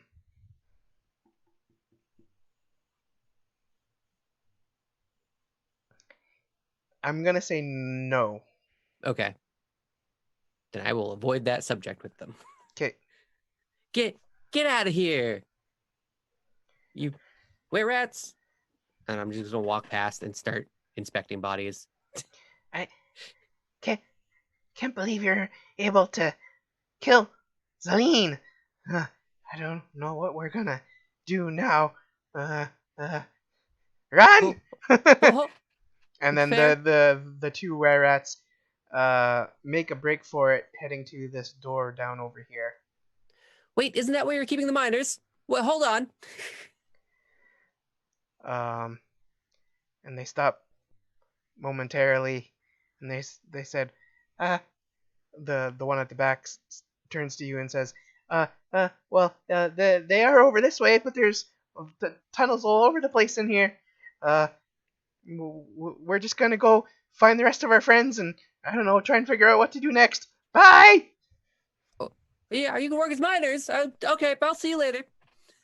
And then they disappear through the door. I'll Did go. he say the rest of their friends? Yeah, no, I'm worried about that. But maybe she has something. I'm just gonna, and I immediately just kind of kneel down and start checking Zaleen, I believe her name was, for things. Yeah, Zaleen.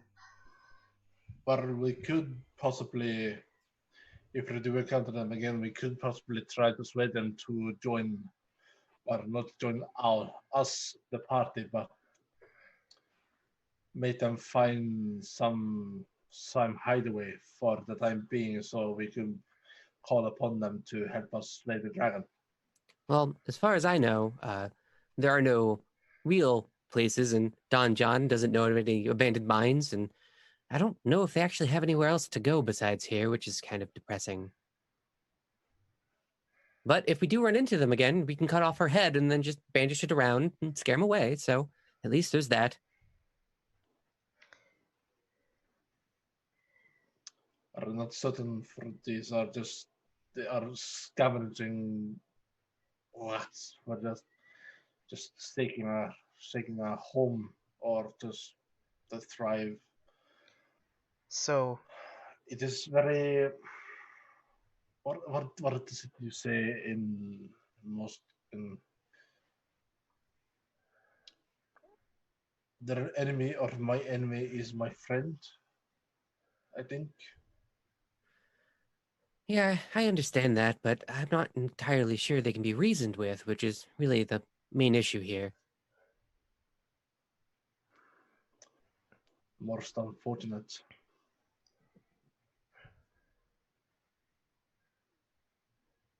Malak, what do you think? I think we should get the miners and get the hell out of here.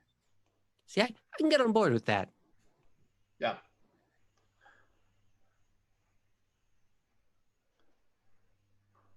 And I'm gonna check this one to see if they have any interesting stuff on them.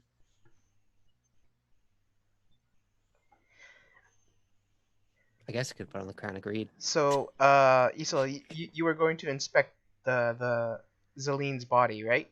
Yeah, I'm looking for keys because it said that they were locked up at some point, mostly, but also anything valuable. I'm all over that. Investigation check? Well, actually, the only thing that you find of note on her body is a folded up piece of paper that was inside a breast pocket. Okay, I will unfold it immediately. Just be so happy that there's something to read. And this piece of paper is it seems to have been torn out of a book. And on this page is the ramblings of a scientist who thinks they may have found a way to cure lycanthropy. Oh, well, this is kind of a heartbreaking bummer, but I might have found something. Useful, I guess? Oh, how depressing. What a depressing thing to find on a were-rat. Okay. Did anyone get bit? I wasn't really paying too much attention. Yes. I am. Oh, And a bit, Malak. And as I say that, I'm gonna rip a piece of clothing off of this guy and start wrapping the bite on my arm. I'll kind of walk over and hand him the paper. What is that? Here you go. How fun. A new adventure. So, Malik, if you deign to read the piece of paper, Oh yeah, I'll read it. It speculates on the formation of a potion using the saliva of the lycanthrope that bit the person. Oh shit. Look, I think. All right, so I don't know a lot about were-rats, but I'm pretty sure if they bite you, you're a were-rat. This says something about using their spit to cure yourself if you get bit. Does anybody have like an empty vial or something? Who do you where's the spit come from? It's gotta come from the one that bit you. The one that just ran down the hallway? Oh, wait, wasn't it this cat? Oh, it was this cat. He went and ran down the hallway. Yes, he ran down the hallway. And I'm gonna take off down the hallway. Here we go. John, look, we're running now. And Don John's just kind of like, huh? What's going on? Oh, we're moving. Run, Forrest, run. Dash. Every round is a dash. Straight towards them. And I'm gonna kick this door open. Okay. So how long will it take before the lycanthropy takes effect? At least on the phase stage. I have no idea. That's a good question. I was trying to look it up earlier, and I wasn't finding any good results. Well, you do like to homebrew, so. Yeah.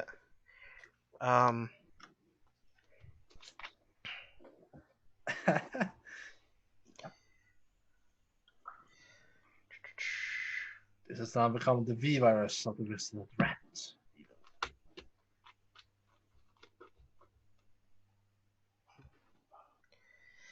Yeah, basically what I was able to find just suggests that, like, after you've been bit, kind of like the next, like, you can then either choose to embrace the curse or try to resist it, but that otherwise that it just, like, you can assume the statistics of the were creature. And all that comes with, so the three forms, the like regular humanoid form, the hybrid were form, or the beast form. So with a fully embraced lycanthrope, it is a curse. Is remove curse enough for that? It could be, depending on the circumstances. Okay. No. All right. Down the hallway it is. Yep. Max speed, everyone. Oh yeah, I'm just gonna keep running until I see these guys. Okay. I've cast light on the book and I'm just holding it up and we're just running. Poison Yes. snakes slithering after me. I assume we are at full speed ahead now. Oh yeah, we're booking it. we got a person to catch. And we just leaving Mr. Rasket behind.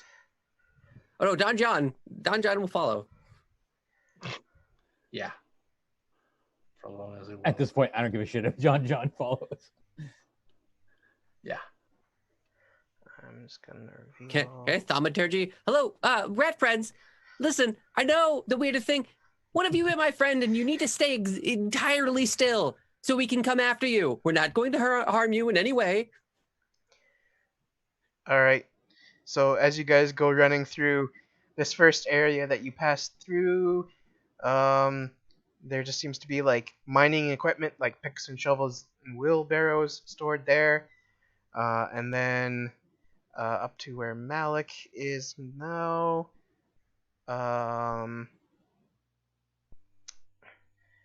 There's a bit of a dead end of going back that way, but I assume that you don't explore down that way as you're trying to chase down the were-rats. I assume that wood elves have keen senses so that they can hear faraway sounds and There's noises. a bit, yeah. And a little bit. So then there's a door there that leads to so you come to this cross area. So which way do you think that they've gone? I mean, I'm gonna say down this way. Were there any footprints? Are there any footprints in like the sand that are recent? The dirt path here? oh yeah, Because they were running away. I suppose the ranger would be able to tell that. So yes, Yeah, right. there are fresh footprints. Actually, yes, leading down that hallway that you chose. So All right. Well, I'm just gonna go right back down here A then. keen intuition. okay.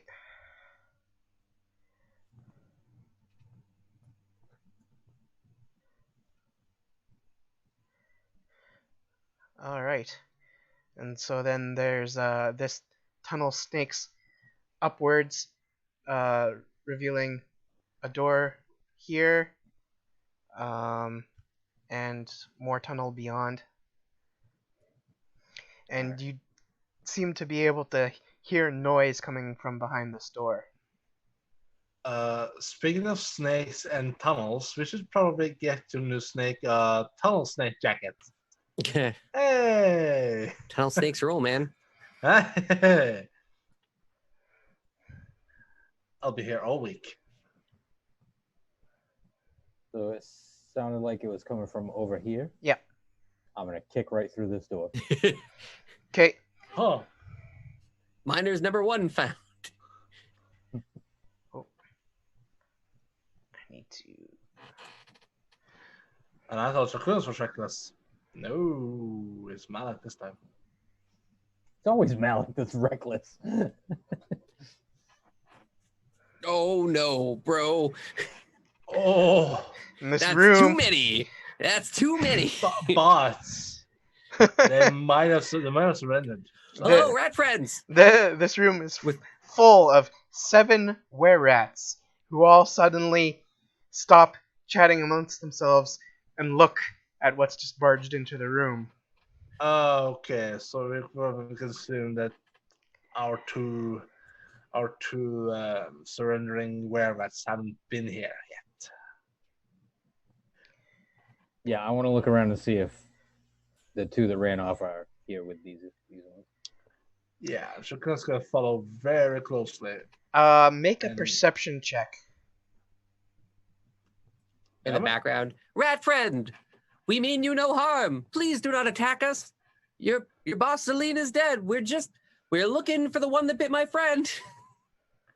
I might actually do that as well just to help out.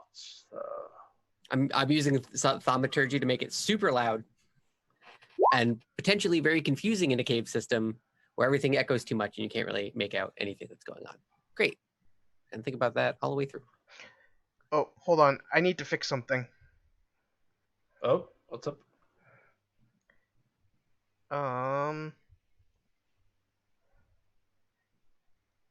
It's there's not quite this many.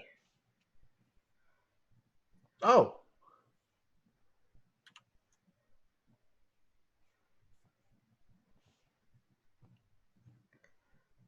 Oh.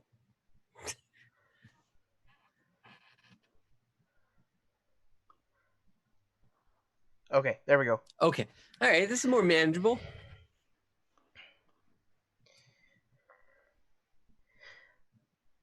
So yeah, there are 4.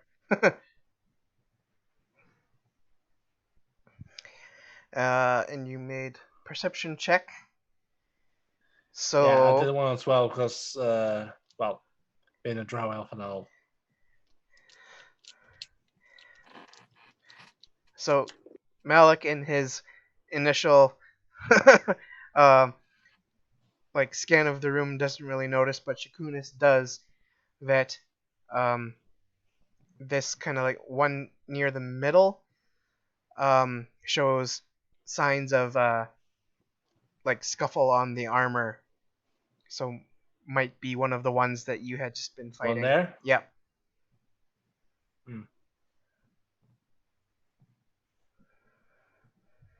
I'll turn to Shakunis and go, shit, they're not here. Wait. There must be one. I'm not certain. So I take it they're not going in combat stance. They're just they're just very wary and like looking at you. okay. So Shakuna's gonna go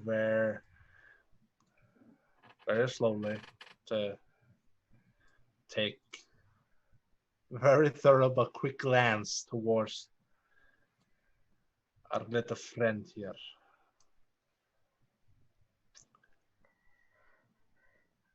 Okay. You were in a fight with us not long ago. Yeah? And No harm may come to you if we do as we say. Obey and no harm.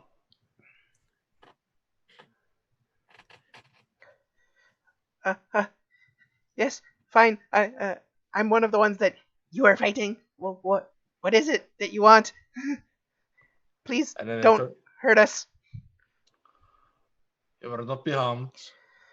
Just make no sudden moves. We are not going to harm you. And then he just gestures towards Malak. Malak, come here. May I find the one for you. So I'm going to walk right up to him. I go, you're the one that bit me. Fine. Yes, I am the one that bit you. That's not a good response. No, it isn't. What? Are you going to kill me? No, I'm not. No. Oh. Well, what is it then that you want? You bust down the door and came in here with like very obvious aggressive intent.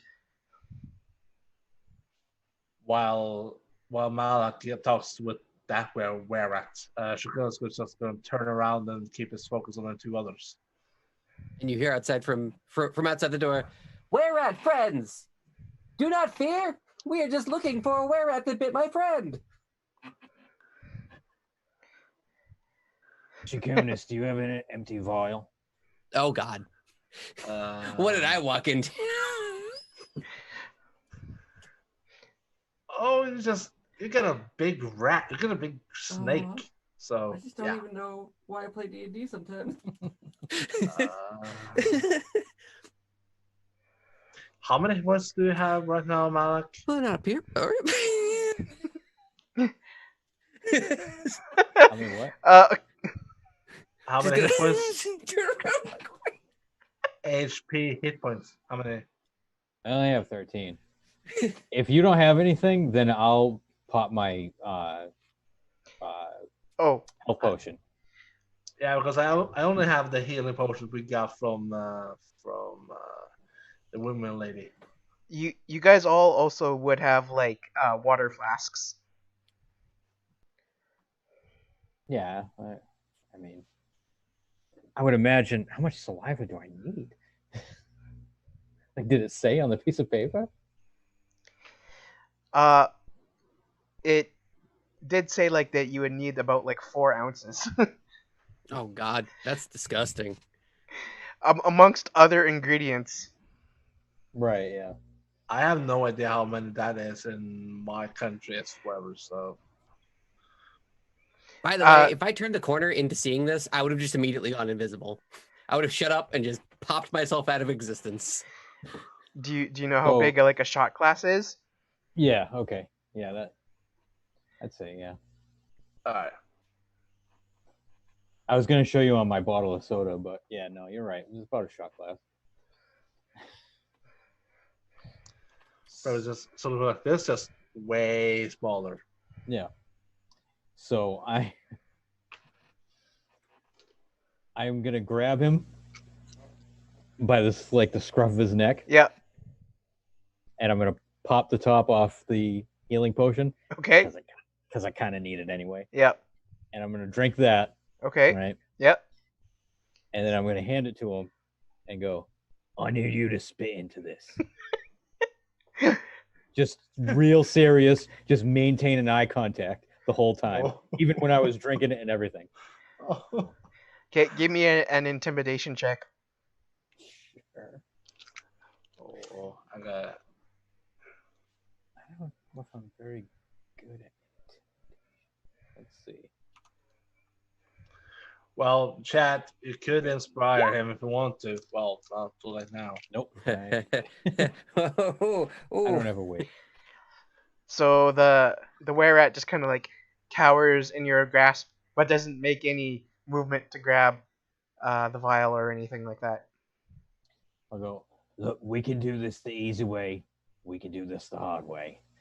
And I'll put the vial back in my thing, still holding on to him, right? And I'll just start to draw my sword.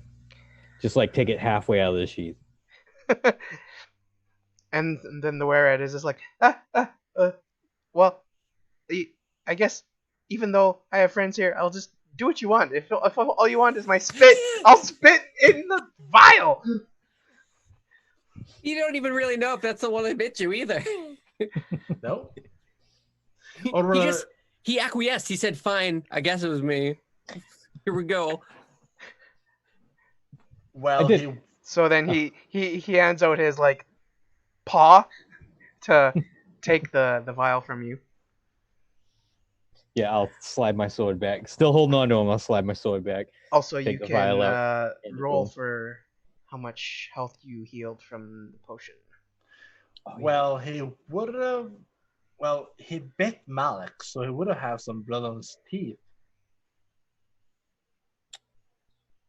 So there is a way to see if He just has a little piece of flesh in between his teeth. Chris. This is the one that bit Malik. Okay. Yeah. Yep. When I heard "fine," I was like, "Oh, he's covering up for his friend." Oh, here we go. That would have been a retro move. That would have kicked off a whole 3-month campaign to find a rat.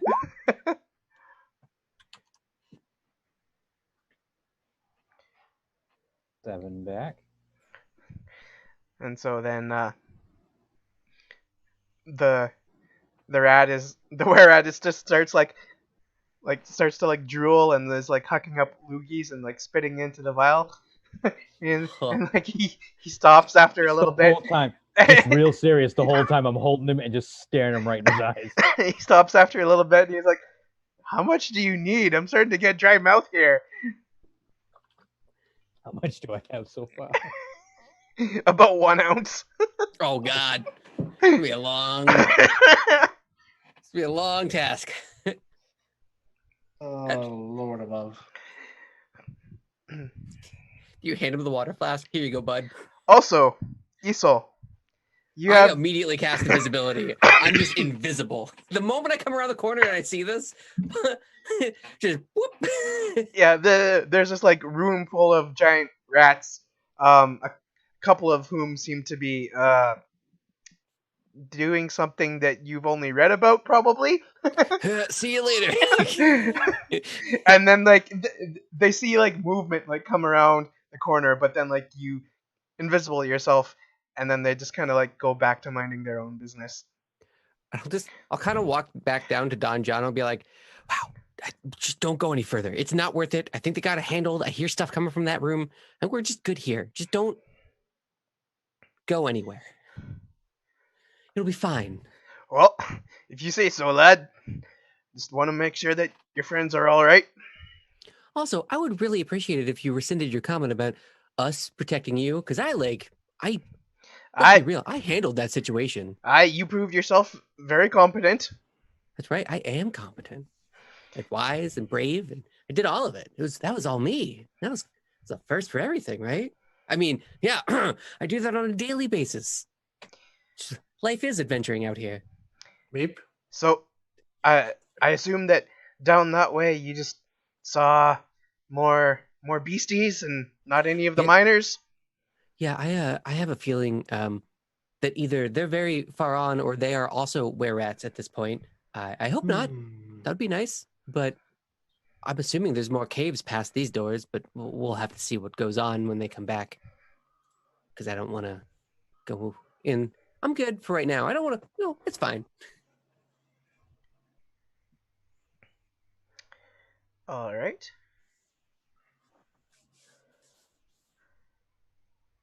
Well, so we left off with that dry mouth comment between Malik and the were-rat, and all of the other were-rats are still just kind of like staring on at what's going on and like looking at each other and looking back at Malik and the were-rat he has like a hold of. So still holding him, still maintaining eye contact. I'll reach back, and I'll grab my water skin, and I'll hand it to him. Well, like the vial will hold more. The potion vial. So No, that's my response to him saying, "Oh, I got dry mouth." Oh, it's the like give him water. Okay. Yeah. And he's like, okay, well, the thanks for the water, but really, how much of my spit do you need? Fill that vial. Fill it. Oh, we might be here a while. Look, I can wait as long as you can. Well, so what is it that you need it for? Look, you bit me. Yeah, Now. I did. And now, What did they? I probably am cursed. And to lift that curse, I'm going to need some of your spit. How do your toes feel?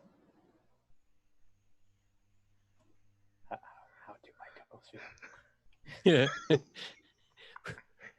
Roll a toe check. Do I feel anything in my toes? And then Do I feel like tingling? he sees like this confused look on your face. He's like, does it feel like your toes are like growing? Does it feel like your feet are elongating and you're growing the claws?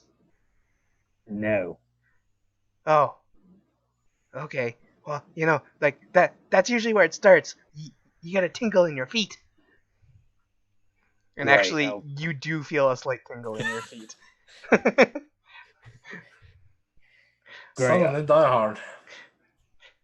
I'll keep that in mind now. In the vial. All right. And you only need my saliva, and like one of my friends here can't help. No, it's got to be you. Okay. Look, I'm going easy on you. Just remember, and I'll grab the hilt of my sword. I'll go, look, I can pull your tongue out and wring it out. Yeah. Stay back, lads. They killed Zelene. That we did most certainly. Darcis, you're probably in charge now, but one of their friends, I don't see him in here, but he has magic. Oh man, he's powerful. Yeah, I am. This. Oh, you have You have no idea how powerful he is. He's got spells for days.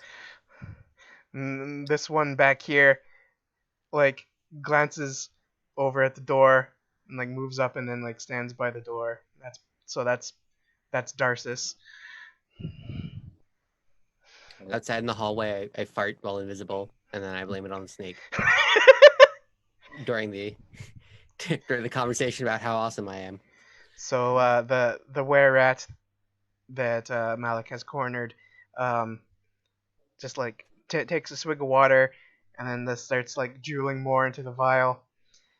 And this goes on for probably another 10 minutes or so until like there's enough spit in the vial that it just kind of starts to reach like the bottom of the neck. And then he kind of like holds it up and he says, I think that's enough. Is it 4 ounces? Yeah, it would be. Okay. All right, good. Now, I want you to remember, we killed your leader, and we could have killed you and all your friends. I told you, I have a very powerful mage friend outside. Now, we were nice. We're going to let you go. So thank you for this. And I'll take it from him. I'll put it in my pocket. I'll let him go. And then this one back over here goes over and opens this door, and calls out saying, I guess you miners got some friends after all. We'll be leaving you alone now. And then he starts walking out back through that way too.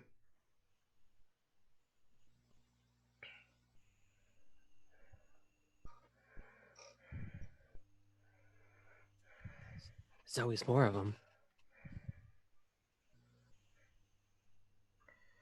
Oh my god, we're still not at the end of this cave? Oh, it's a nightmare. Yep. And then, so Darcis kind of comes over and he's like, and is like, all right, you got what you wanted from my friend here. Are you letting us go? We're gonna go see if we can go back to our previous lair, I guess.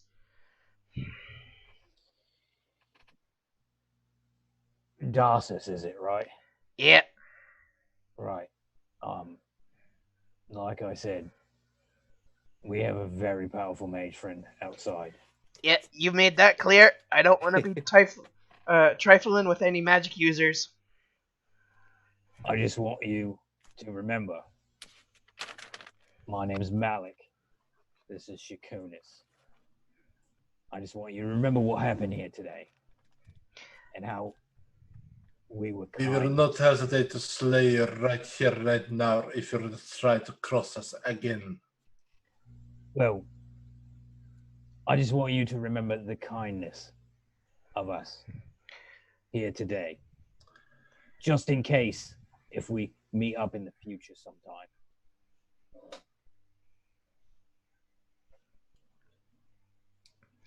And the one that had bit you, that you now have the saliva from you, he says, well, I certainly won't be forgetting, and I'll make sure that none of the rest of us forgets either. Good.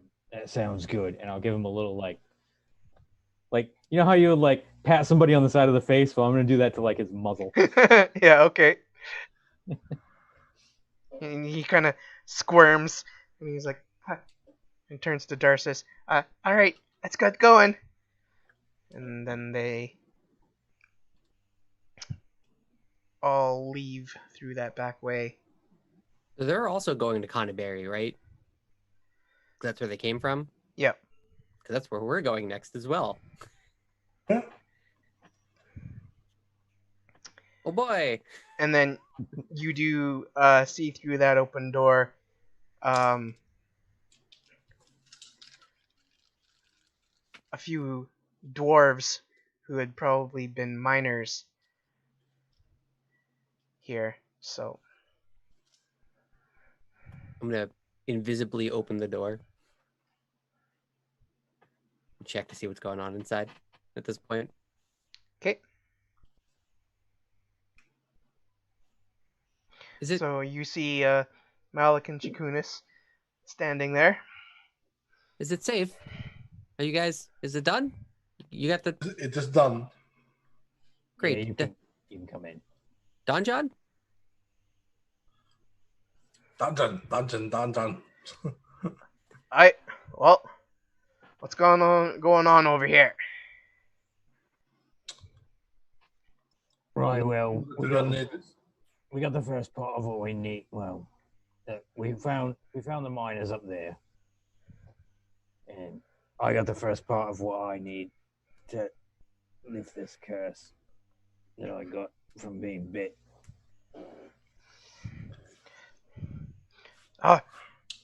So Malik, you're gonna turn into one of those things. No, I'm not, because I have a piece of paper right here that says I might be able to not turn into one of those things. If I may turn our attention, we have raiders. There's a raid. Welcome, raiders. Hey. Ash 1 and 15 with the raider group of 9. Welcome in to day 8 of Adventure of the Dragon of Icespire Peak. And we've just endured a long, lengthy battle and some very long and lengthy spit gathering. Yeah, long story. Yeah. Well, But yeah.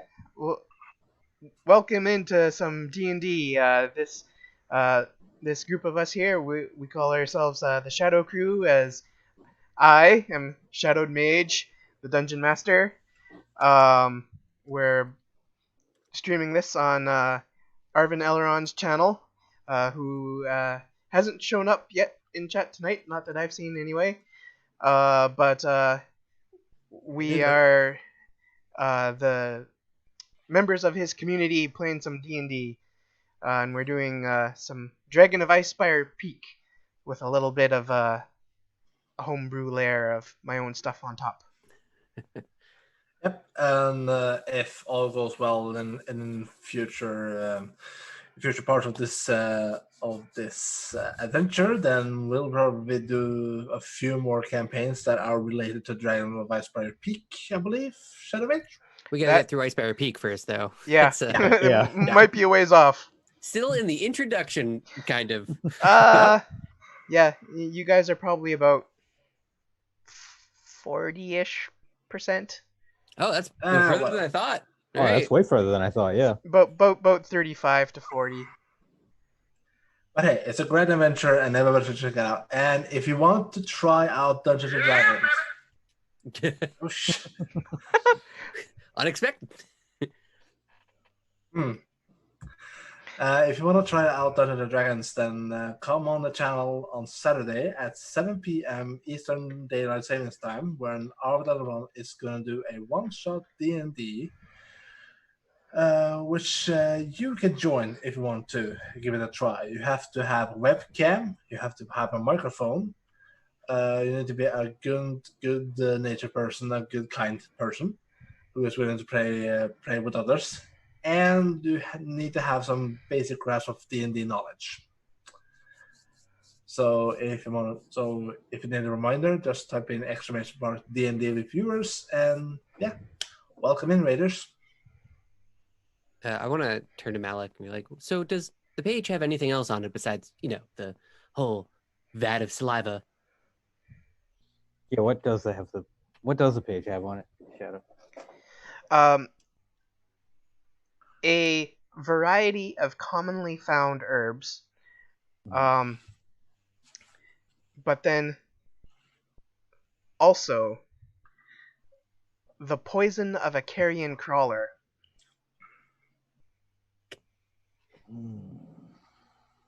Oh, A what? poison of what now? Okay. Well, there's a few pretty common things on here, but one I've got the poison of a Carrion Crawler. Oh, that's not normal. Why would you put that in a? Okay, well, this got a lot harder. Indeed. But hey, Don John, the miners, ooh, I don't know what to do. And then I'll kind of just sink to the floor and open up my book and start reading. The snake will just curl around me like a big cushion. Well, we're not going to be doing this right now, so I guess we'll just save this for later. And I'll take the vial, I'll put that in my thing, and I'll fold up the thing, and I'll put that in my... And Don John goes up to talk to the miners, and he says to the one in front, "So, are you what's left of the mining crew for the Mountains to Gold Mine?" And the dwarf in front replies back like, "Aye, that we are. Darn were-rats came in and invaded the place and locked us out in this back chamber. But we didn't want to try and give up the place, but we were having a bit of trouble getting through the door until they opened it." And then Don John, or actually, no, and then the dwarf actually then also says, "Did one of the people down there that you came in with mention something about a Carrion Crawler?" And Don John looks back at you guys and he says, "You did say something about a Carrion Crawler, didn't you?" Yeah, the poison of a carrion crawler. And the dwarf says, "Well, if that's what you're looking for, you might be in luck, because there used to be a Carrion Crawler that haunted some of the tunnels around here." Really? Aye. Well, which direction is he? Kind of probably in the one of the more center sections. Probably a little west and north of where we are right now. West and north. Right. I'll turn around to Shakunis and Isel and go, "How do you boys feel about going deeper into the caves?" I don't mind, but I do need to sit here and read a book for a bit, at least. I'm a little wiped out from all the activities. Fair enough. You need not say more. I am with you. How long was it a short rest now? Was it a few hours? A short rest can be anywhere from 1 to 4 hours. Yeah, I don't mind doing the 1 hour short rest. Well, actually, anywhere from 1 to 7, actually, but Dang. because a long rest is at minimum 8 hours, and so a short rest is anywhere from 1 hour up to a long rest. Well, we can't actually do any sort of long short rest because the effects of the curse will probably take effect rather rapidly. Maybe. So, I don't know. How are you spell-wise, Hoodie? I need a short rest. I have nothing. Not very good. And I don't think I would know how fast it would take for any type of lycran. Nope, I just lost the word entirely. Any type of curse like this to take effect. So I would be pushing to read a book for an hour. Would I know how long it takes? From some of the sensations you're experiencing, you think that it might start to seriously start affecting you probably within 2 days. Okay. All right. All right, so we can take an hour short rest. Very well. And then Don John will be talking with the dwarves, and you hear some various conversation about the mining operations and asking if all of the were-rats have been dealt with, and if there's any even just any of the giant rats still around. At that point, I'll kind of like lean from around the corner. And I'll just kind of be like, the room directly across from here and north. It's like 5 of them. They were doing things that I have not seen before. The humans do Oh, It was enlightening. And then I'll kind of like wipe a tear from my eye and go back to reading. And then Don John and all of the miners head off to that room and kill all the rats, who were easy prey. payback's a bitch. I'll flip a page and I'll be like, never ask me about that incident ever again. I never want to relive this time. Uh, I'm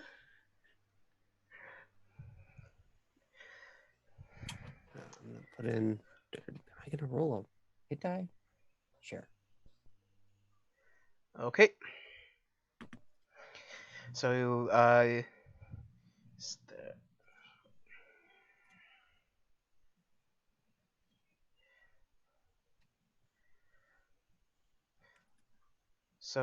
this room does have a few crates of starting to go moldy provisions, but other than that, that's kind of about it. Is it? Can we just take the short rest here? Yep, you can. Cool. Because yeah, I'm not gonna move at all after kind of exclaiming. I'm just down on the floor with my book, where I like to be. Yeah, it's in just on a pile of rock. Okay. Then we will just kind of skip over to the end of the short rest, unless anyone says otherwise. Yeah, no, I think I'm good. I'm just trying to figure out my dice. Well, my question is, Little bit. Oh, the snake's gone. yeah. The snake will disappear. Only my question is, what does the dwarves do now? The miners that are really rescued.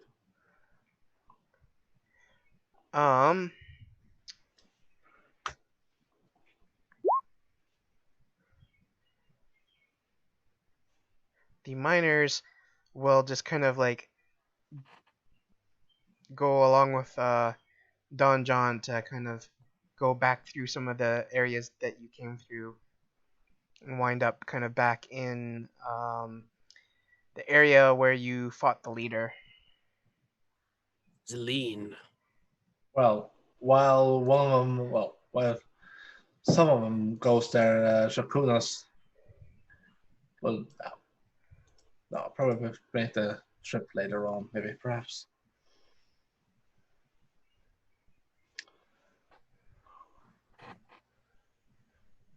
Because I imagine that such party, let's say, have been scattering about, but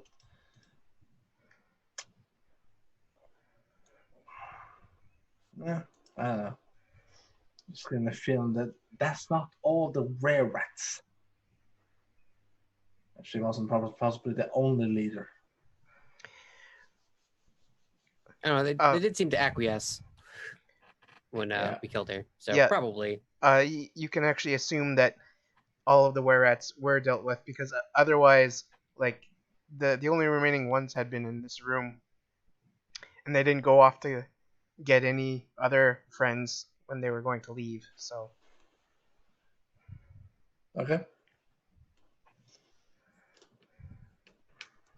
Okay. Whenever the hour is up, I'll just stand up, close my book. I'm ready now. okay.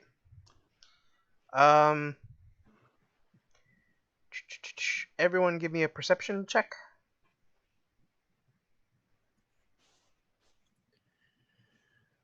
That's worrying. Where are you?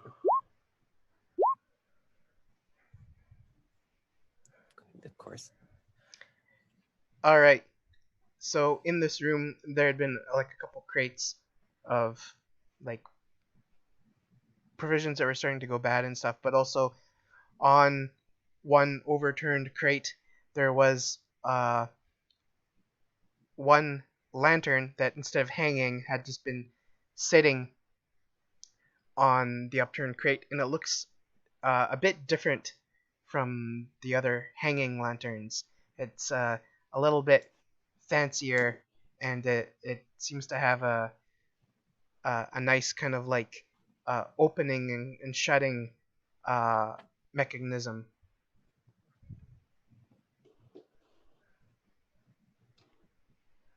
Hmm. And so, Shakunis, you notice this lantern.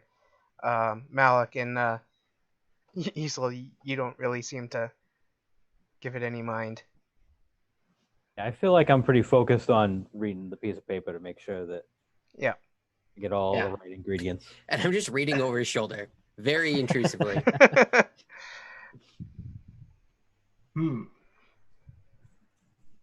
So Shakur just looks at the lantern and checks the crate and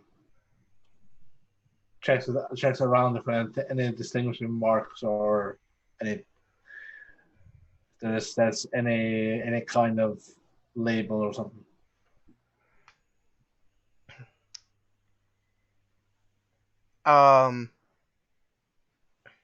There's no kind of label or anything like that. It just it just does have this kind of like hood or like opening and shutting mechanism on it, and it's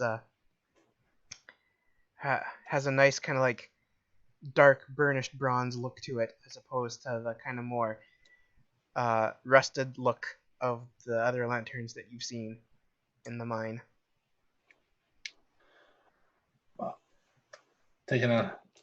Looking towards Isel and Malak, you can understand that they're just trying to learn more about the lycanthropy. So he's just gonna go and pull on the bronze letter. Okay, so you just want to interact with it? Yeah. Okay. You open the cover and you notice that it is not currently lit. It just seems to have been sitting there. You could light it if you wish. Yeah. Okay. When you light it, you notice that the light it gives off has a strange blue quality to it. Instead of the usual kind of like warm firelight given off by a normal lantern. So Shakira turns over and goes, Isel, I need you here. Oh,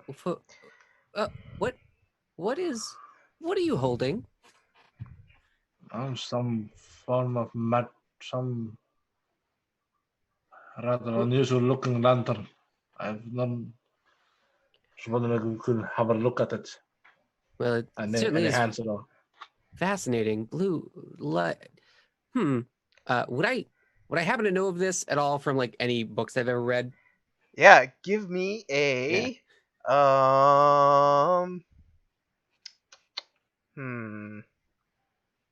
what would be the appropriate history or arcana? Either or. Yeah, how about an arcana check? All right. Yeah, you're pretty sure you've read about these before, and you think that it's a lantern of revealing. Yeah, I'll kind of. Yeah, so this is a very wonderful artifact. It does, and then I'll pass. Yeah. So what you know about lanterns of revealing is that the light that shines from them is able to make invisible creatures and objects visible. Is the Carrion Crawler invisible? Oh no. Yeah, something tells me it's going to be quite a ride.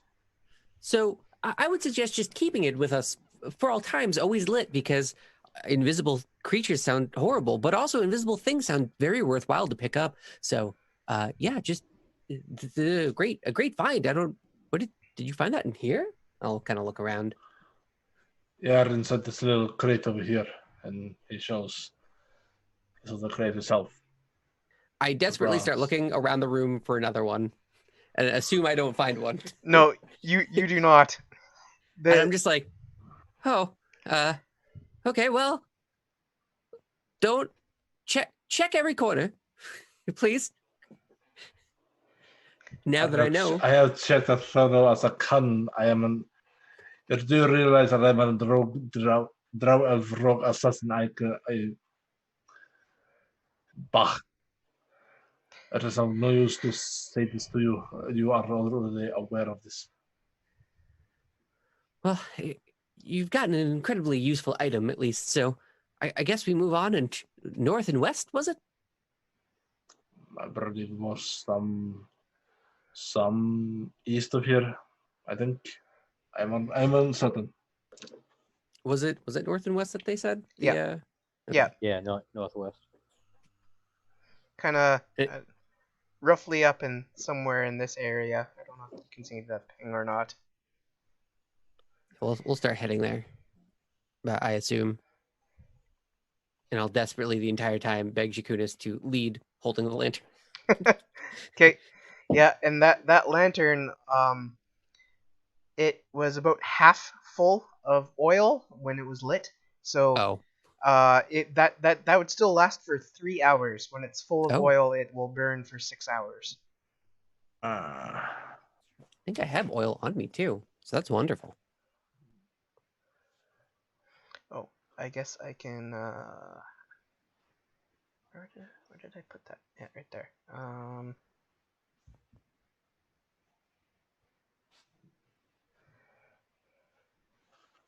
Handout? I think you got it. Yep. Yep. Yeah, but,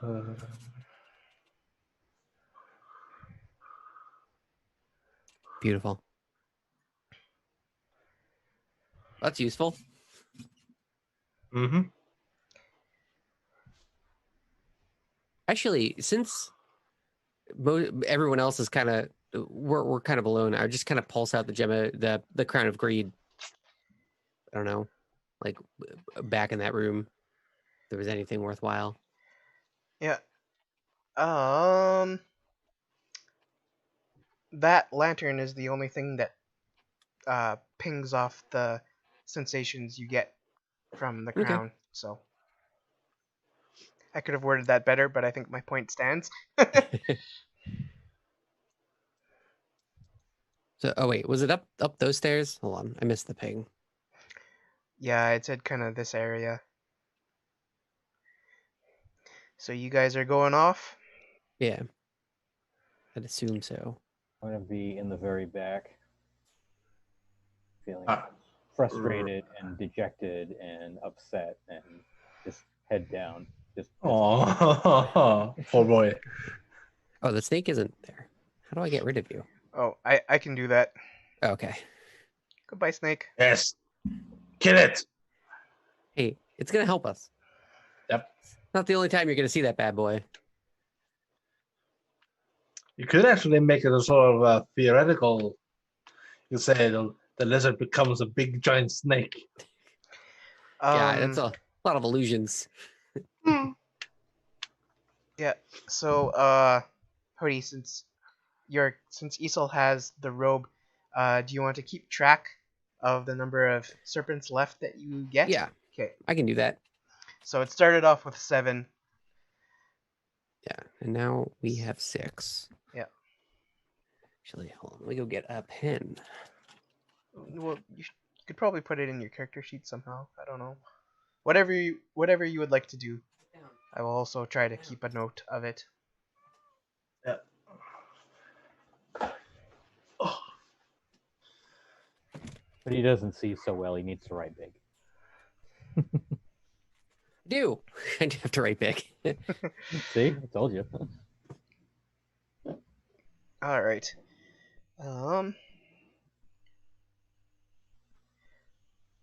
So, how are you guys feeling? Shall we go for about another half hour? I can do that. Because normally we would go for what, approximately 3 hours, maybe. And we started at B3. Well, 9:30. Yeah. So Yeah, that sounds good to me. okay. Just wanted to check. Yeah. Yeah. I assume we'll probably. probably find the Carrion Crawler, kill it triumphantly, and then end the session there. You know, best foot Yeah, forward I'm on that sure. one. Yeah. Yeah, that's how it's gonna go great. Don't worry about it. It's not gonna become invisible and kill us all. It'll be fine. So the stairs, do they look anything ordinary, or is it just plain stairs? Yeah, it's just a few small stairs just kind of leading up a bit. Ordinary stairs. All right.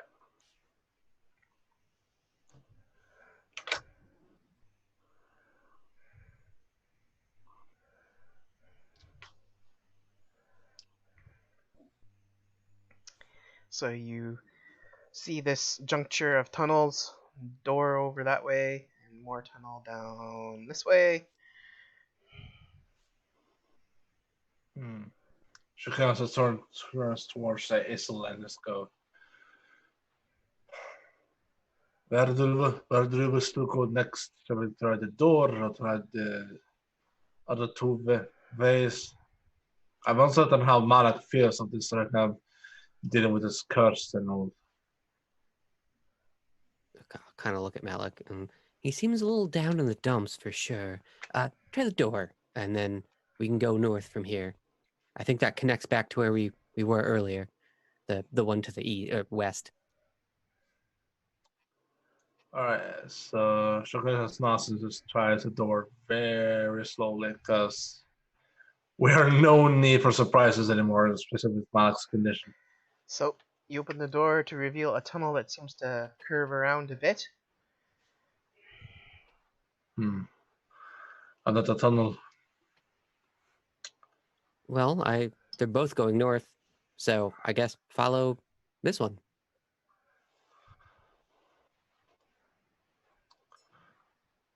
Okay. Keep a close eye on Malak. Yeah. It was bad enough that we lost our former comrade Vance, and now with the curse, it is just. Also want to double. I want to remind that Hemingway's still on Malik, like Oh, right. onto his back. Oh yeah, that's right. Forgot all Hmm. about that. Don't worry about it. He'll be He might fine. have to scamper back because otherwise it's going to be probably eaten. Well, I'm That's gonna fair. walk up over here and just take a look up It's for over in shenanigans. this area. Yeah, letting the were rat take over.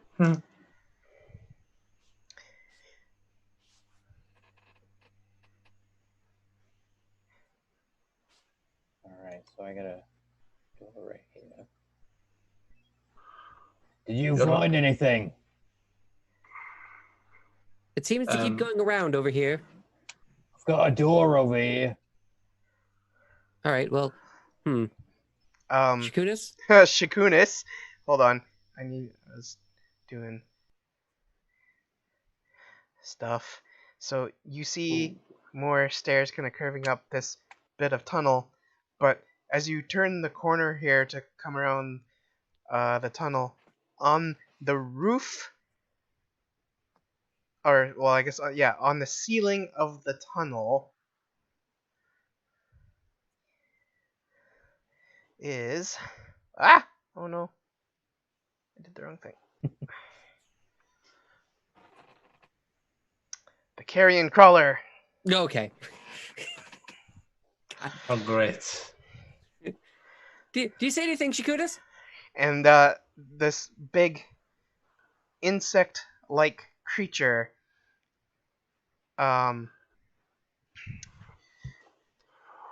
We have our bite. There is a Carrion Crawler here. lets out a hissing sound, and Which echoes throughout the chambers. yeah, and it starts to drop down from the ceiling and lands kind of right in front of Shakunis. And roll for initiative. Wait, can Carrion Crawlers crawl on the ceiling? I thought they were ground bound. No, they can crawl on walls and ceilings. Oh. I'll just look at Malik and point. I think we found it. People, see what you learn when you're doing D&D. It's amazing. Oh, bro. This is the worst place to fight this. Gee, you think? Oh, and it's like on you too. Ooh, I hope we get a high initiative. Ooh, that's there. Oh, okay. Yeah, well, seems I'm gonna go first. Anyway, so. Oh, maybe.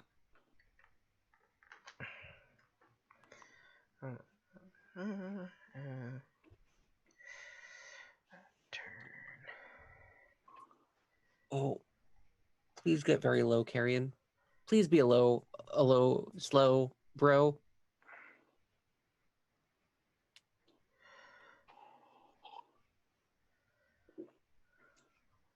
Sounds like Original has some experience with the Carrion Crawlers, one of the worst low-level monsters in D&D. Okay. Super news. Oh, it's 9. All right, Shakunis, you're in the fight again. Yep. All right. Well, I'm gonna hold take on. a quick. I need to reorder this. This didn't order correctly. Quick bathroom break while I wait for my turn.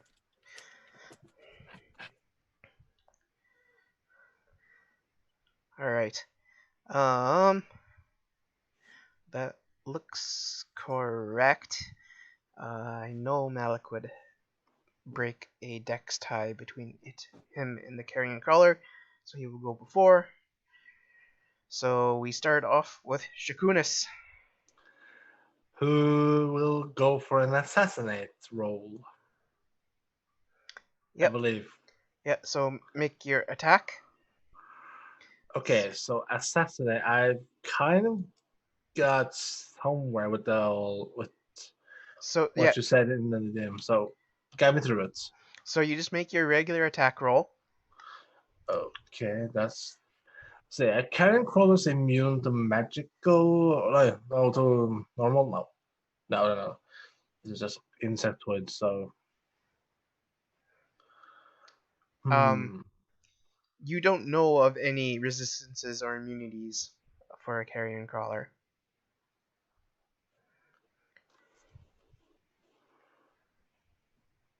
But it's also like right within melee range of you.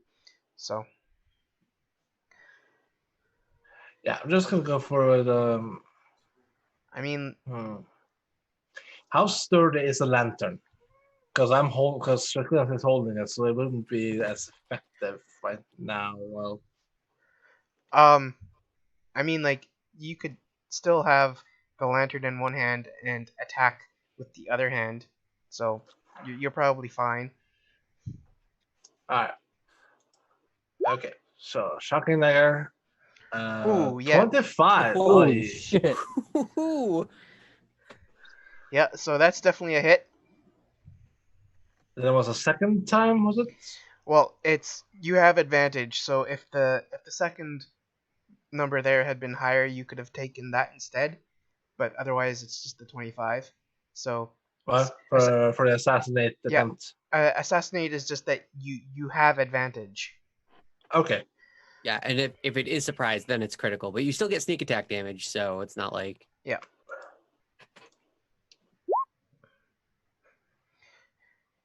And the 2d6.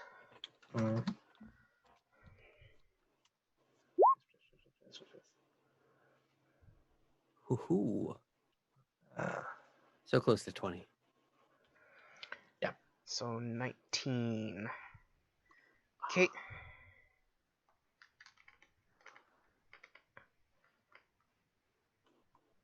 get ready to feel the thunder. Math. There we go. Okay. So you did your attack where you got assassinate, so you had advantage, and because of that you also got the sneak attack. Now you can still use Disengage or dash if I want to. Yeah. Yeah, I'm gonna use disengage and move back a bit. Okay. Because that's so don't look friendly at all, and it's so poisonous. Just, yeah. Okay. All right, then we'll move on to Malik. So you hear the sounds of your friends fighting something. Horrific.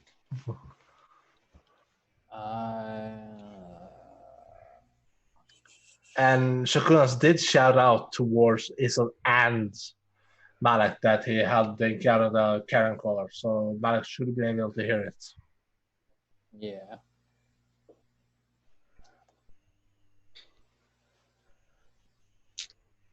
I think I need to.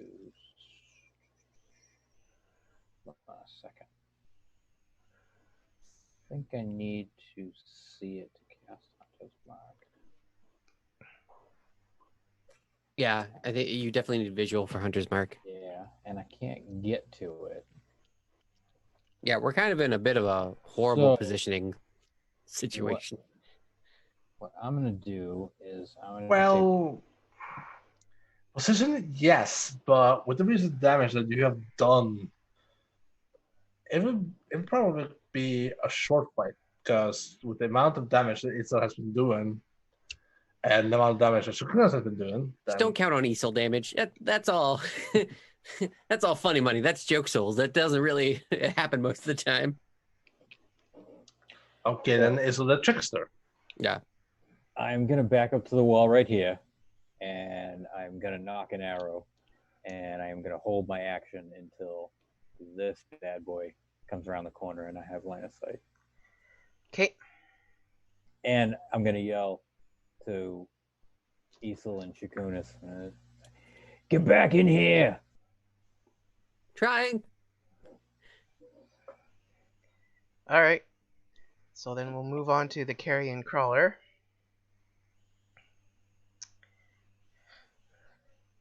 And it will start just kind of like crawling along the wall, Oh, coming no. around the corner, and then it, like as it comes crawling along, it crawls back up onto the ceiling right above you two.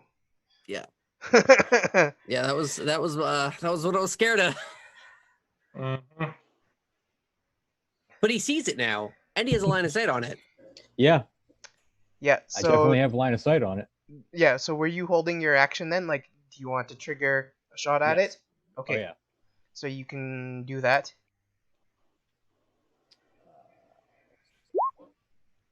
Ah. So that's not good. Does a 10 hit? It does not. Yeah, I didn't think so. You weren't expecting him on the ceiling, clearly. I was not. No. Unfortunately, your shot just kind of hits the ceiling of the tunnel right beside it, but doesn't hit it.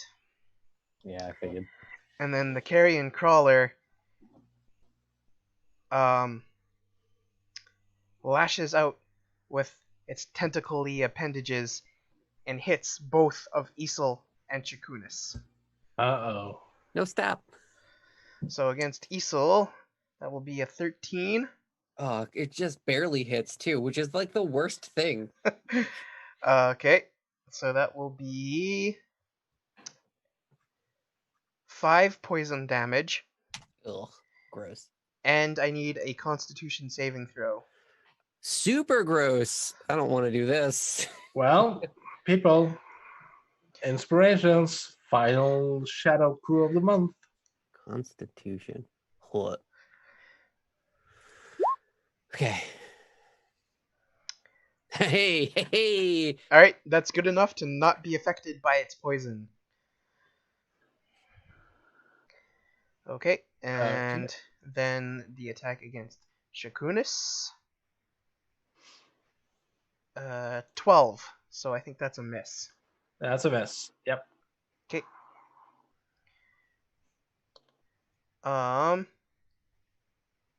And since its head is right over Isel, Ugh. it tries to bite at him. Get out of here. What the hell was it? 19. Oh. Yeah, of course it hits. I don't think you can miss currently unless you roll like a 2. 6 piercing damage. Alright. That's not good. I'm under 20 for the first time in the entire game. What mistakes have been made? Well, it took at least 7 D&D streams. Well, so yeah.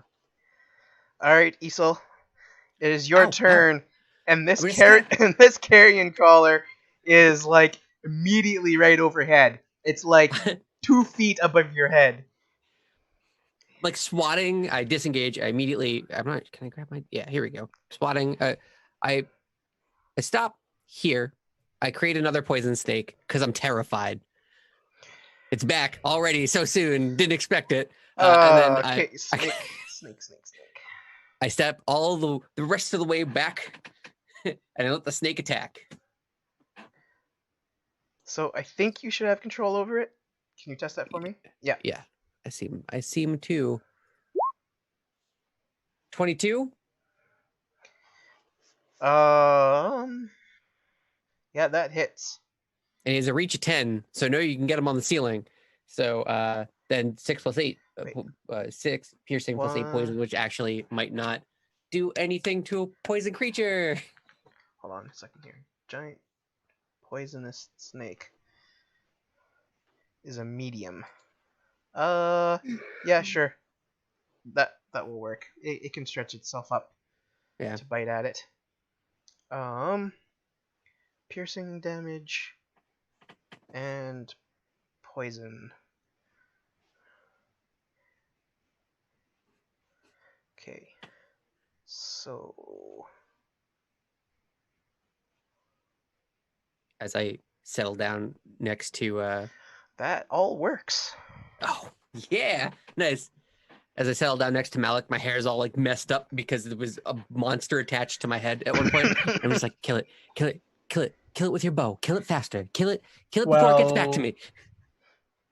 Yeah, and we move to Shakunis. All right. Now, here's some good news, Shakunis. You can still get sneak attack from where you are because of my poison snake. Yeah. And I'm aiming also- to do this. It's what I'm aiming to do, actually.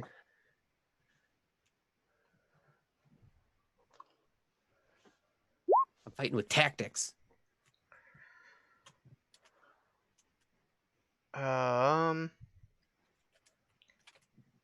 Do you get advantage because of the... I don't think he would have advantage, so it'd No? just be the 12. Okay. He'd only get that if he had chosen to hide before. Right. But I'm going to take that as a miss. Yeah, that is unfortunately a miss. You can still So- run away. So the dagger just seems to kind of like catch a tougher part of its exoskeleton, and doesn't seem to do any It's gonna damage. dash back now towards the others. Okay. All right, Malik. Shoot it. Alright. Shoot it. Oh, I'm gonna shoot it. Has it been hurt? It has. By me. Good. I like the sound of that. All right. So for my bonus action, my eyes are gonna glimmer green, and you'll see the circle of light just kind of up into it. Fire in my laser. I'm gonna cast. No. I'm gonna cast Hunter's Mark Okay. as my bonus action, Yep. and then for my action, I'm gonna shoot him. How does? That hits. Ooh, really? Yep. Yes. All right. Okay, 14. 14 is the new low we're looking at. So I am going to dump Colossus Slayer into this also, since he's already been hurt. Yep. So that is a. Let's see. Is that is. Okay. So. Yes.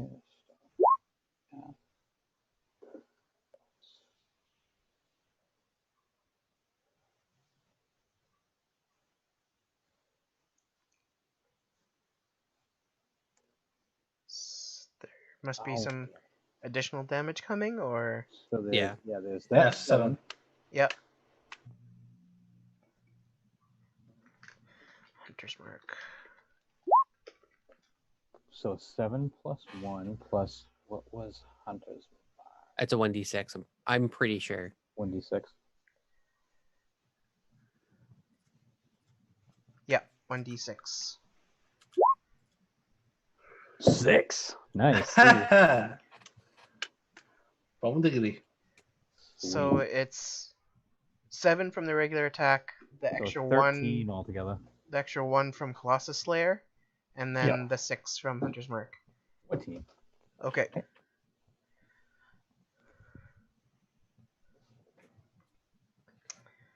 Okay. This Carrion Crawler is definitely looking quite wounded. Like, more than what's severely wounded? Yeah, I think that's the terminology. Okay.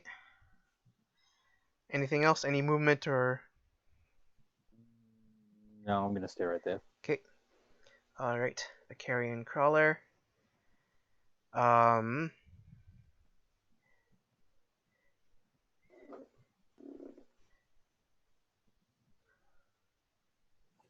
Snake bait, snake bait, snake bait.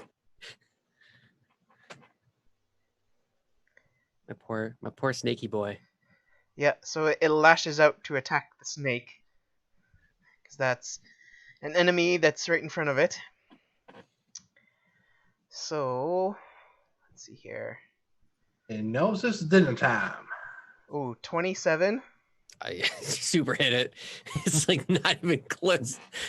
I think the armor class is 14. Do you do over 11? 5 poison damage. Okay. Second tentacle hit. 21.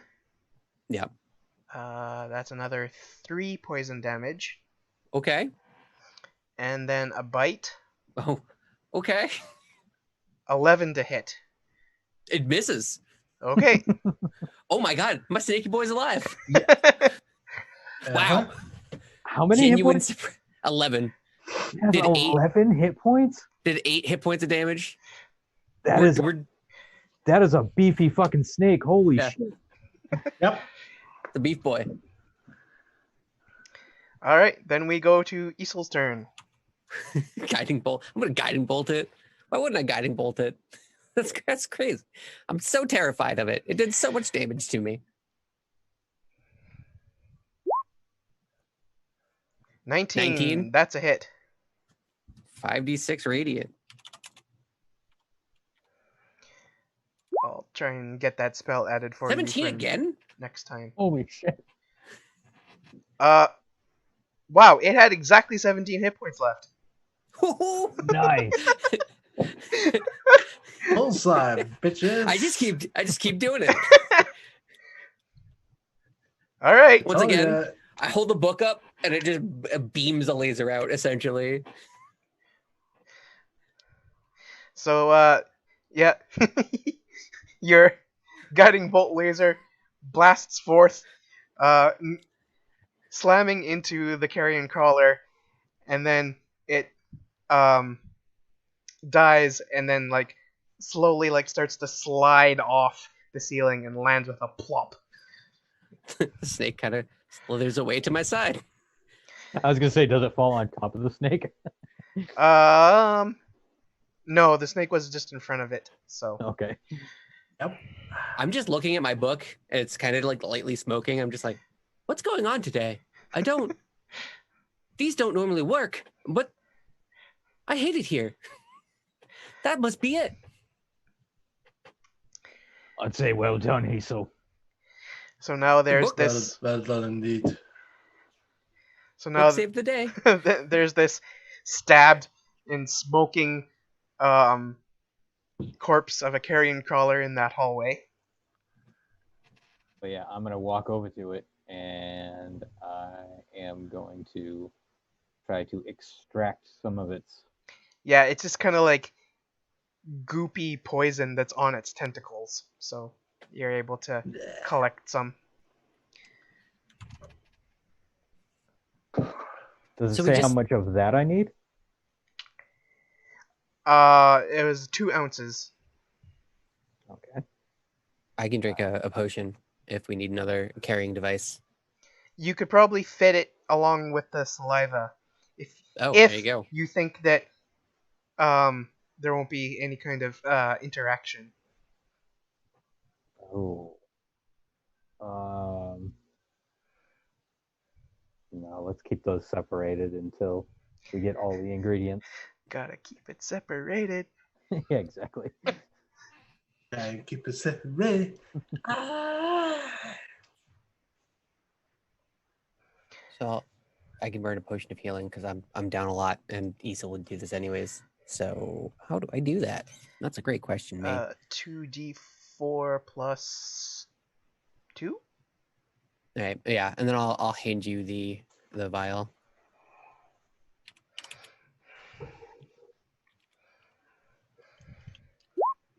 Yeah, 2d4 plus 2.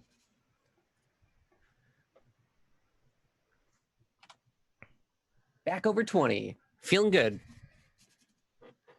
I re-smooth my hair. Also give you guidance while you're doing this. I don't know if you'll need it, but there you go. No, it's pretty simple to harvest the Carrion Crawler poison. So you just need this and herbs now, I think? And they were pretty common herbs from what I saw, so... Right, yeah, we can probably get them at any general store or anything like that. So here's the real question. Do we head back to town first and make sure that this is done, and then immediately try to go out tomorrow to Connieberry, where we might end up missing whatever tragic event was happening there, or do we go to Connieberry and hope that we can find someone there? Well, Connerberry is a small village, but I do think they have some sort of general store there. I'm not quite sure, but Well, I'll leave this. You're the one. You're the one that got bit, so I'll leave this entirely in your court. Yes. As shall I. So, does Connerberry have a general store? Can I make a history check to try to remember? Sure. There's so much more left of this map. What is my fucking rolls tonight? You have guidance, so at most you can get up to 8.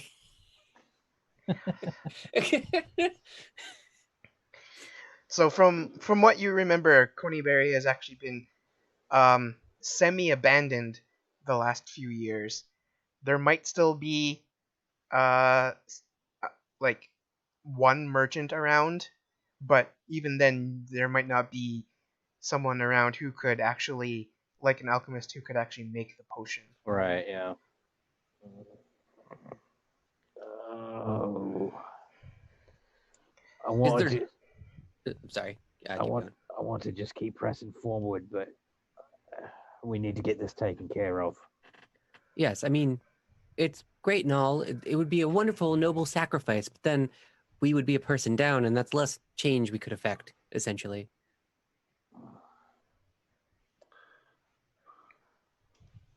You take precedent over the mission. Yes, that is indeed so.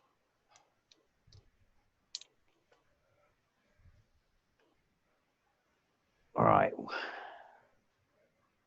it's only going to take us, what, half a day to get back to Fandolin.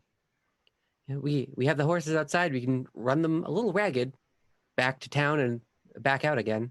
All right. Well, what do you say? What do you say we take a look around here and see if we can find anything useful? And then Well, we also might run into one of those again, maybe? I don't know. I hate the mines since Nomergon. I'm just going to be honest. Inside places are horrible. But if you want to look around, I'm totally game for it. So far, you're right. Inside places have been pretty horrible. I would not be against checking further out this mine, but with your condition as it is, Malak, or with fear, it is more precedent that we return to Fadlan and get this curse out of you. Right, well, I think we have enough time to just look around here for a little bit. Maybe we check in with the miners again and see if there's anything else in here that they might need help with. Or if they can recall anything from when the rare rats invaded. All right, yeah, that sounds good. I am curious to see what's in that door right behind you, though. I'll just kind of motion towards it. Well, be my guest. So, someone gonna open the door then? I'm gonna walk over here and open up the door. Okay. 2 carrion crawlers. This room. Nothing at all. This room contains a desk, a chair, a chest, and a cot. I'm all over that desk, and I don't know if there's actual books on it, but the moment I see a desk anywhere, I'm sitting there, I'm inspecting the wood. In a drawer in the desk, you find numerous ledgers detailing the productions of the mine. I start laughing maniacally, like I won a lottery, and I just like pick them up, start reading them. We have created a monster, people. We have created a monster. Once again, my snake curls around my feet to give me warmth in these cold times.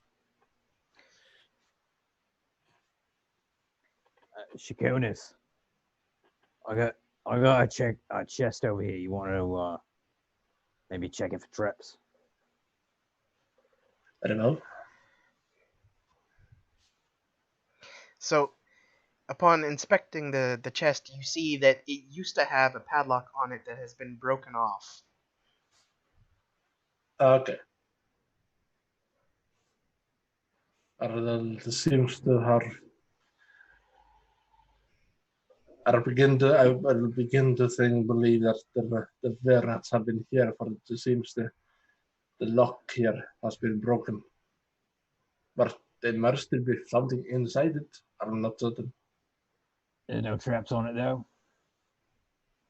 Not that I can see, no. Right then. And I'll open it up. It appears to be empty. Well, I can see we're right. Looks like they have been here until whatever was useful in there. Well, we haven't let them go, so perhaps if we do encounter them once more, we could ask them. Yeah, I'm not really in the mood of asking them anything next time we see them. Did you find anything, Isel?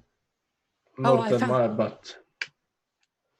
I found these lovely papers. They tell me about all of the transactions of the mine. It's really quite a rich backstory, a tapestry, if you will, of just endeavors and mining operations and some weird expenditures on late nights. Well, no mind. Just keep reading through it. Tapestries, we have many tapestries. Would I gain any, like, is this mine doing well? You can see that early on, excuse me, in the mine's history, that it was quite profitable, but actually in the months leading up to the recent invasion by the were-rats, that the gold veins had started to dry up. So, which is why they called in Don John. Okay. All right, I'm gonna quickly just pulse the Crown of Greed here as well. Okay. You get the sensation of something at the bottom of the chest. I'll just point at that of the open, empty chest. Did you check in that? Yeah, it's empty. Indeed. Are you sure? Why are you getting something from it? I just wiggle my eyebrows. That is my only reaction to that question. And I take off the crown and I put it back in my satchel. And only because Isel did that expression, Shakunas goes back to the chest and starts making certain that it is nothing. So it just takes that floor and the inside of the chest to make sure there's any false bottoms or anything. Just like Yeah, so make an investigation check for me.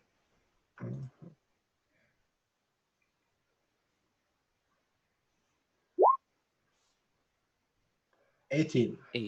Yeah, so there is indeed a false bottom, but once you figure it out and lift it up, the space below it was very thin, and all that was under there was a long, thin, rolled up piece of paper with a ribbon tying it together.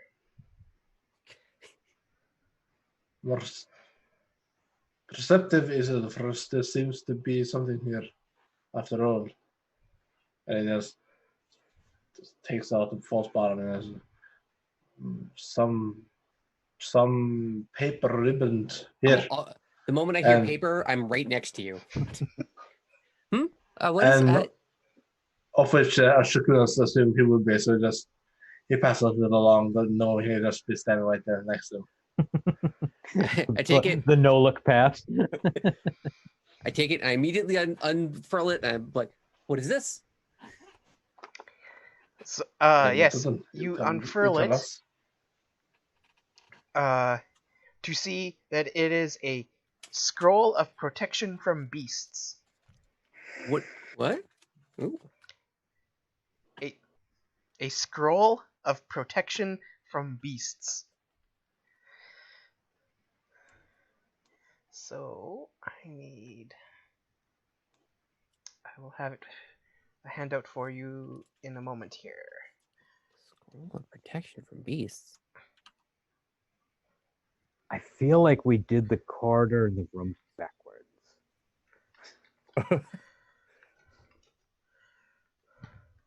Yeah, a little bit.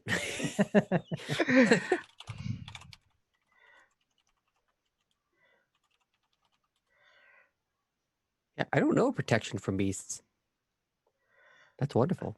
Does this look like it's something I can learn, or is this just a spell that I can cast, knowing the scroll? It is a spell scroll, so you can Okay. like use an action to cast the spell, and then like it burns up the scroll.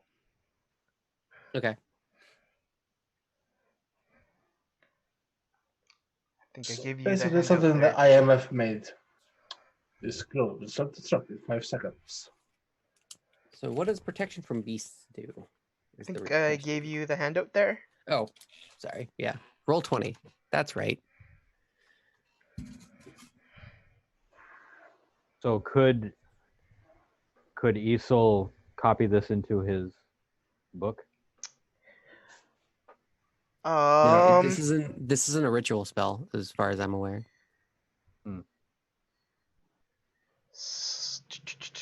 Oh, it has to be a ritual spell spell? scrolls. Yeah. That's what my specialty book is. Hmm. I think. I don't know. We did handle it differently with lesser restoration, though.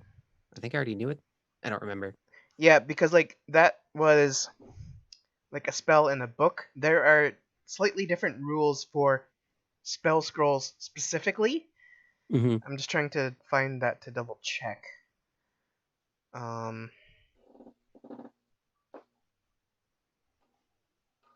mean, this is great. This is wonderful. This is a wonderful spell. We definitely did this whole area backwards. Yep. Absolutely. Whoops.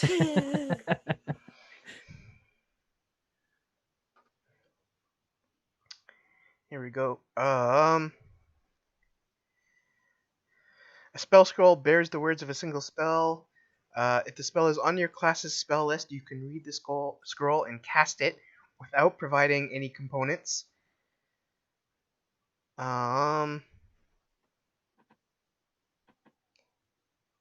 Is that spell even on your spell list? I don't know what protection from beasts. I don't think I've ever seen the spell before, so I have no idea. It doesn't show up on D&D Beyond when I search it. Oh yeah.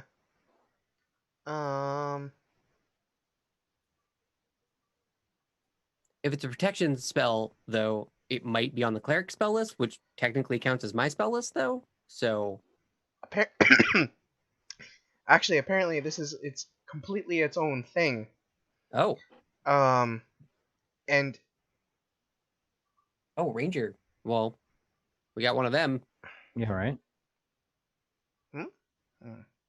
uh,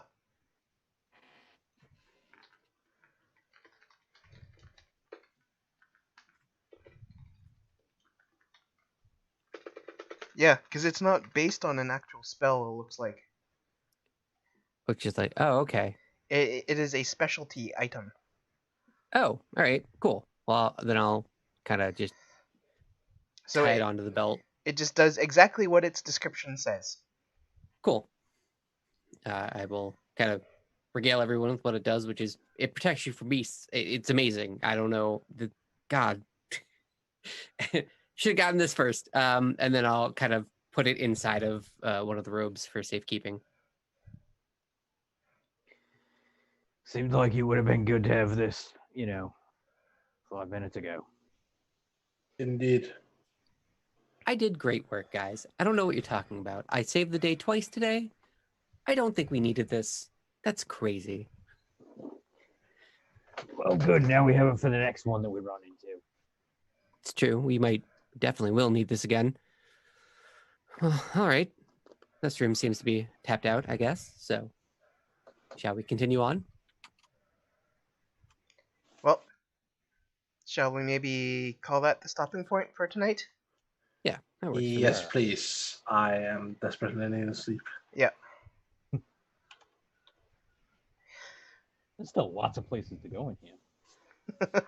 There's the far back, and then there's only 2 routes. Okay, well, There's this 3 routes left to Again, us. it's a mine. A mine. Boom. Oh yeah. There's a lot of area like over here that we haven't gotten to. Yeah, I'm over here. real confused. It has just how big this place is. And know, right? since we have encountered the bug, we should call on Christopher Lloyd so he can just type down debugging. I feel like we've done everything here too, which makes me real concerned about what's remaining. Well, perhaps you'll find out next time.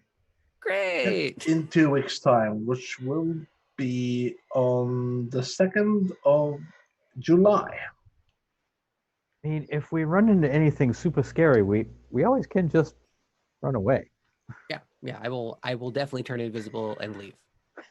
Retreat is always an option. Right. I will. So I had shenanigans. If at any point in time, because you couldn't attack, Malik couldn't attack with magical weapons, but Malik could kill the giant rats. So I had Hemingway stick to you because I could make you turn invisible that way without having to go up and touch you physically. Oh, really? Yeah. So that was my plan the entire time. That's why I kept Hemingway there because at some point I could just make you invisible. Yeah, I was trying to figure out like what that was like, what the Chekhov's gun was, Lesser restoration or invisibility were the 2 I had in the bag. Oh no. That like I needed the conduit there just in case because I knew Shakunis could handle himself. Yeah. Oh, yeah. You stab things for 1 million damage, Mhm. but Malik needed to be a bit more sneaky about things, so I wanted that He's a protection. ranger. So that was I figured instead of waiting for 2 weeks and maybe it never paying off, it's just let you know now, so you didn't have to sit and wonder for so long. Why is there a lizard on my back? Yeah, because I was wondering why. I was like, why is he sitting on the list? I don't know. Maybe he's got some plan. Oh, when we were doing that first fight, I had 1,000 plans worked up, and then I was like, okay, if the guiding bolt's not gonna work, but I have to try it. So here we go. Yeah. And then it worked, and I was like, well, okay, plan A. Here we go. All right. Well, that was I think that was a decent session. I feel a little bad that Malik got a lycanthropic curse, but that's just how the dice rolled. Man, I had shitty rolls all night long. Yeah. But Garbage rolls. And I had the best rolls. Me and this. But yeah, I had good rolls tonight for the first time, I think, in a while. It was great. I killed Well, so many things. But Dude, Don't forget the time that you actually healed Shokunas up before he died at the temple. Well, nearly died. It's called Jack in the Boxing, where I just keep bringing you back to life and you just keep Yeah, right. popping up. So you had actually several good rolls these past several sessions now. See, But- it's always got to be one of us. One of Yeah. us always has the bad rolls, and the other two has the good rolls. hopefully next time you guys will finish off that cure. Yeah, I'm assuming after once we're done here, we'll go back. We'll ride the horses back to town and Mm-hmm. cure Malik. Yeah, we'll go back to what's his name's general store there. Oh yeah. All right. Well, Echo, do you have anything that you'd like to say for a wrap up? Fun session, and I'm gonna have to be completely honest. It's been the second session I have to just remain up all day and all evening because I had a little trip with my brother earlier, but yeah, fun session, and got to show off some new toys and some new shirts and all that. So that was pretty fun. But yeah. Otherwise, I'm just going to say stay safe, stay warm. No, try and stay cold, stay out of the sun. You can find me on Twitter and Twitch at @echoalpha_x5. And you'll probably see me next here in 2 weeks, or maybe come Saturday when Arvin's going to do his D&D reviewers if he needs a backup. For which, again, please do consider joining. It's a lot of fun. It's how I learned real D&D via Roll20, and it's amazingly fun. Just time zones are a beep to handle. But beyond that, just consider joining. If you want to know more, just type in exclamation mark D&D with viewers. And I'm just gonna pass it up to Hoodie, aka @NoQuarter_TV. Yep. All right, I had a great time. Always love killing things with guiding bolt. It's one of the best feelings in any game ever. After this, I'm gonna be streaming some Neo 2 on NoQuarter_TV for just like an hour. I need to kill this boss. It's driving me insane. It's all I can think about. I'll be back here in 2 weeks' time, or you can find me on my channel that I just said like 3 seconds ago. And I've said as well. So I think that's it. All right, I'm gonna pass that up. All right, Rock God. And you know me, I have nothing to plug other than my Instagram. So go follow Hoodie because he's got a boss to kill in Neo too. Maybe we'll see. Oh God.